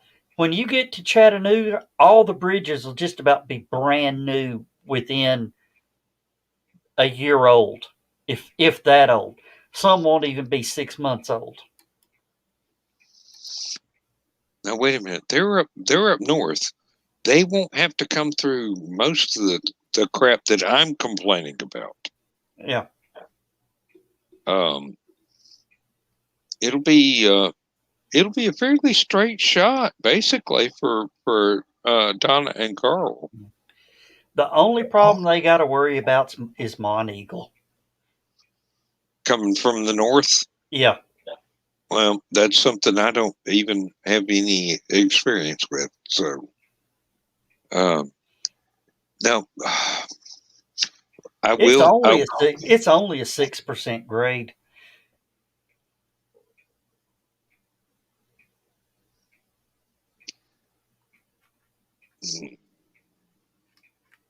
Okay, that doesn't sound bad, but I've been on some roads in Tennessee that's like a 28% grade. Well, give you an idea of percentages on grades. It drops 6 feet every 100 feet.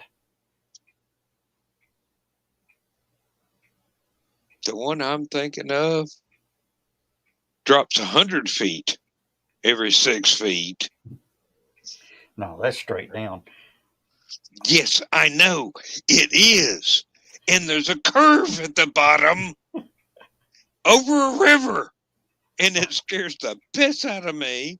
And I can't get low gear in the van while holding onto the steering wheel. I mean, basically, I had to hold the transmission in low and steer with one hand. And I'm going, this is why I gave up going over the Smokies. Well, Dan, if it helps, when I leave my house, I'm on a 16% grade.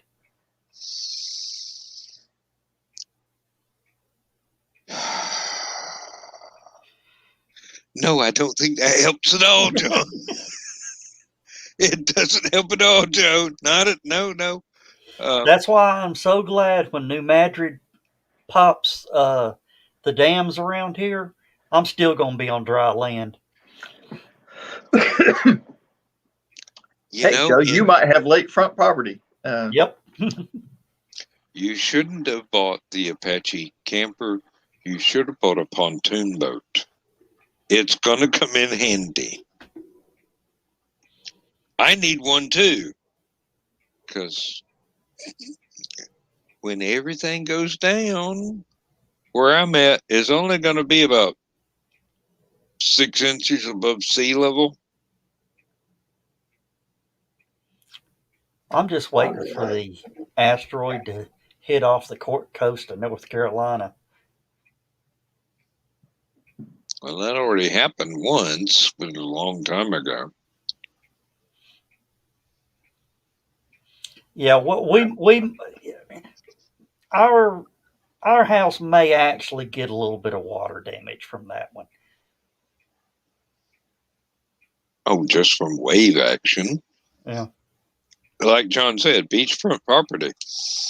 You know, that's not going to buff out. No. You heard about this? I saw it earlier today, but I didn't go Happened into it yesterday. in depth. This plane and a small passenger plane collided. Okay. This plane made it back to the airport with all that damage. The passenger plane had one of those new emergency parachutes in it. Mm-hmm. Deployed the emergency parachute, and the plane and pilot well, there's only one person on board as the pilot. Safely landed, basically. Oh, it was a private parachute. plane. Private plane, not passenger plane. Private plane. Well, it was a small. Yeah. It was a small passenger plane, but only the pilot was on board. Yeah, they're both owned. Strange enough, they're both owned by companies. So, I went for a flight. I went to fly an airplane and took up parachuting. In the plane. There's a story. It's kind of famous among aviation enthusiasts about a DC, or the military called them C-47s. The civilians called them DC-3s. Mm-hmm. Classic twin-engine Skyplane. You saw the airborne troops all the time jumping outside of them, such in World War II. And there was a Japanese Zero attacked one of these C-47 cargo planes. Shot the heck out of it. Shot up so much that he ran out of ammo. Japanese pilot got so mad he rammed his plane into the back of the C-47. Basically did damage just like this to the back of that C-47. Japanese Zero crashed, pilot died. Okay. C-47 continued flying, shot full of holes with half the back end missing, and landed. They repaired the plane from parts they had from other planes that had been crashed and such, patched up all the holes, got it up and running again, and right underneath the pilot's window, they put a little Japanese flag, gave him credit for one confirmed kill. Hell yeah.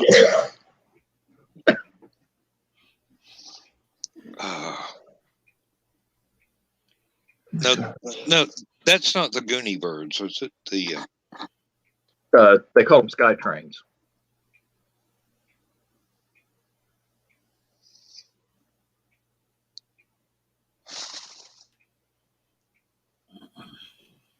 People were. Oh, really... I don't know if I'm gonna be able to survive this.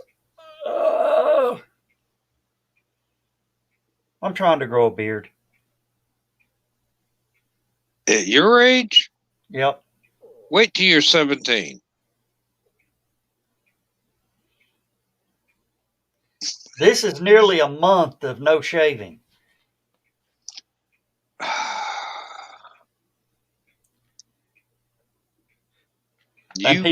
And people say I ain't got no Indian in me.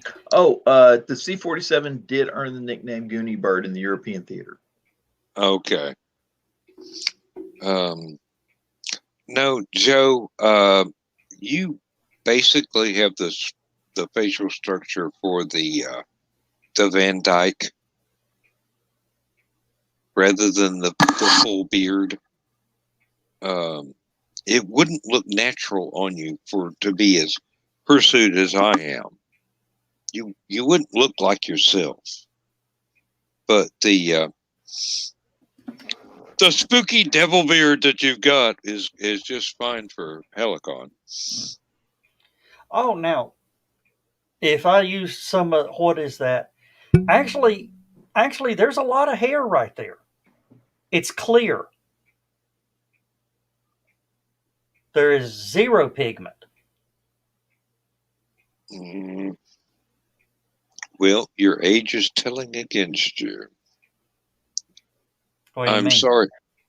Well, you got dark hair, you got a dark mustache, you got a dark chin beard, but on your cheekbones and jawline, it's really not it's not coming through. No, That's that's your genetics. Yep. The color is not. It's like with me. There's no freaking color in this. It's all white. I did some Just for Men I'm one only time. 14. I did some Just for Men one time, and people were like, "Whoa! I didn't know you could grow a beard." Wait a minute, is that real? And they go grab and pull it. And go, ow! Quit! Why is your skin orange? Yeah. Oh my God, I'm still jealous of my little brother. He's got dark hair, and he's not that much younger than me. And then I come to find out it is just for men. It's not the genetics that I am suffering through without complaint or many complaints. My sister once asked me why I didn't dye my hair, why I didn't dye my beard. And I go, that would be vain. And she's sporting this bright copper hair. And I'm going, honey, you're only 3 years younger than I am. Your hair's white, just like mine. You just don't want it to be. Now, I saw a girl downtown yesterday. Yeah, it was yesterday because we were going to, right before we got the damn cat. It looked like she had one of those head scarves on. Mm-hmm. And it was almost a lime green headscarf. As we got closer, I took one more look over. She dyed her hair that color. Yeah. It just and had it cut to look like a headscarf. Hey, I know women my age that do that. It was just one of those. I'm cool. That don't look right instances, yeah. Yeah. And there wasn't no coffee yet, so yes, I went out in public without coffee again. I know court date's still pending on the time before, but I keep telling you, even if it's decaf, the taste will fool your mind in order to be able to function well, Donna briefly. actually, I remember now. Donna had to go for blood work, and it was fasting. So the last thing I needed to do was brew coffee if she had to fast. Yeah, otherwise she'd have hit you upside the head with a brick. Yeah, I ain't stupid.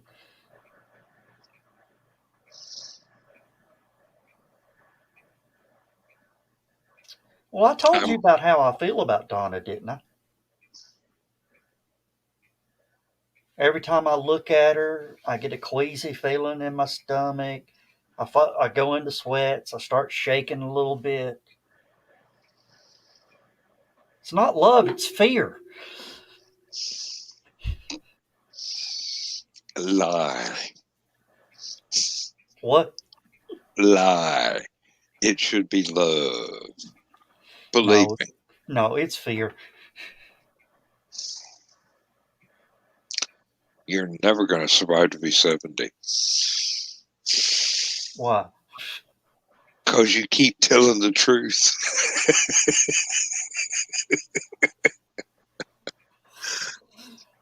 Oh. And I see John writing down notes in his notebook about, oh, wait a minute. I'm not married yet. There's a reason John's not married. I joined the army before I started dating seriously, and one of the first things the army taught me was how to avoid an ambush.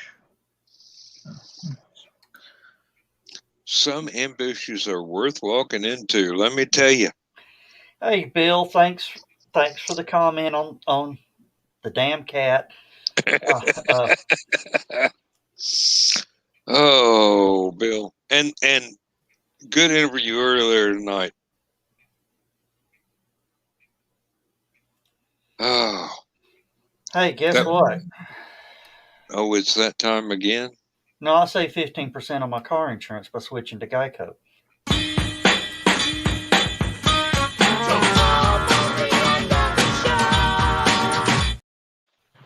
You'll do anything that damn lizard tells you.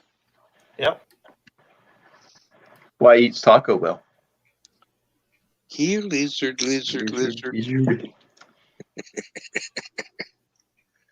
Oh, Lord. And nobody noticed the joke earlier tonight when I was replying to something Joe Dog said, and I go, oh, no kaiju, tacos. They didn't realize I was trying to distract Joe from giant monsters into something comprehensible. But they don't know us that well. I heard them say kaiju, and as I was typing kaiju, they said, no, not a giant kaiju. I said, oh, not a kaiju. Never mind. Yep. I remember that. Yeah, because it was on. I just wasn't paying attention. I was watching something else.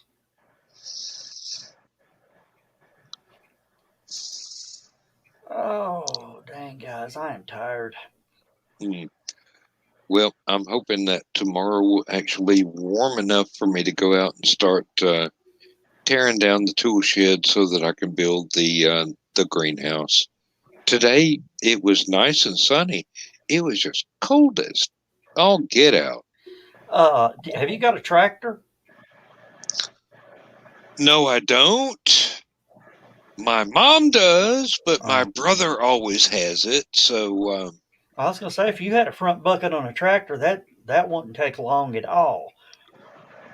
Oh, believe me, all I need is to undo about 60 Phillips head screws and take a 2x4 to the 6 layers deep, trying to prevent leaks roof of this damn thing. There's so much. There's so many shingles and there. I can't even. It would take longer to explain than it would take to tear the damn shed down. Yeah. That's cool, Bill. Hope to see you there. If I can remember the Green Room Zone, I got to watching. I got on Netflix and just started binge watching. What was it I watched? Jupiter's Legacy. Dan, you'll like that. From all the descriptions, no, I won't. I will hate it. Why? Well, it would be a bit to go into with the time we've got left in the show, but it's basically superheroes are real and they're shit hooks. No, that's The Boys. That's The Boys. Legacy's something new. Yeah, Legacy is middle-aged superheroes. Just a little younger than us, with teenage kids that inherited the superhero abilities, but they don't want to. The superheroes have what's called a code. Nobody kills.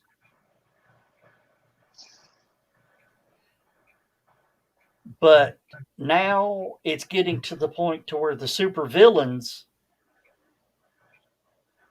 are killing. And they're trying to maintain the 40s and 50s superhero code in 2020. That's worse than useless. So it's pretty good. There's some good conflict. Start slow. It takes about the second episode to really get rolling. But by the time you get to the 5th episode, you're committed, and there's only 10 episodes. I have read reviews that said pretty much it was gutter trash from the get-go. So I will give it an honest chance. I liked it. Hey, I liked it, so it can't be too bad. My screen is not frozen. I'm just going. If I raise my eyebrows that high, they will fly off my head. I tried watching the what was it? The steampunk and the Sherlock Holmes era kids. Nethers. I've heard of it, but I've never experienced it. No. 3 episodes I gave up. The thing that I really wish that I had access to watching was Doom Patrol, because I used to collect those as comic books, and I knew the premise, and I really knew. And it's got Brendan Fraser. So. Well, yeah, but he's cast iron. Well, bikini, so still Brendan Fraser. All right. Yeah, I mean. Okay. I have seen 3 episodes of it that were for free, and I'm going, damn, I wish I could see the rest of it, but I don't have a television. Yeah. Well, it's that time, guys. Is it? Yep. All right. I take it for granted we're not going to have an after show, so Probably not. Well, we'll hang around for a minute or two. I got to go do some business afterwards, but I'll be right I got to back. go to my mom's tomorrow and drag a bunch of stuff out of her attic so she can have a yard sale. All right. You're going to be working your ass off. To our 3 viewers, we want to thank you for putting up with this crap for 3 hours. We thank you. And want to say good night. And I guess we'll catch y'all Saturday at 11. And keep your eyes out on Armchair Rocket Science for when we're going live this weekend. We got possibly 2 launches before the next stupid o'clock. So we will just keep an eye out, but definitely we'll have one. So keep an eye out there, and we will catch y'all Saturday night.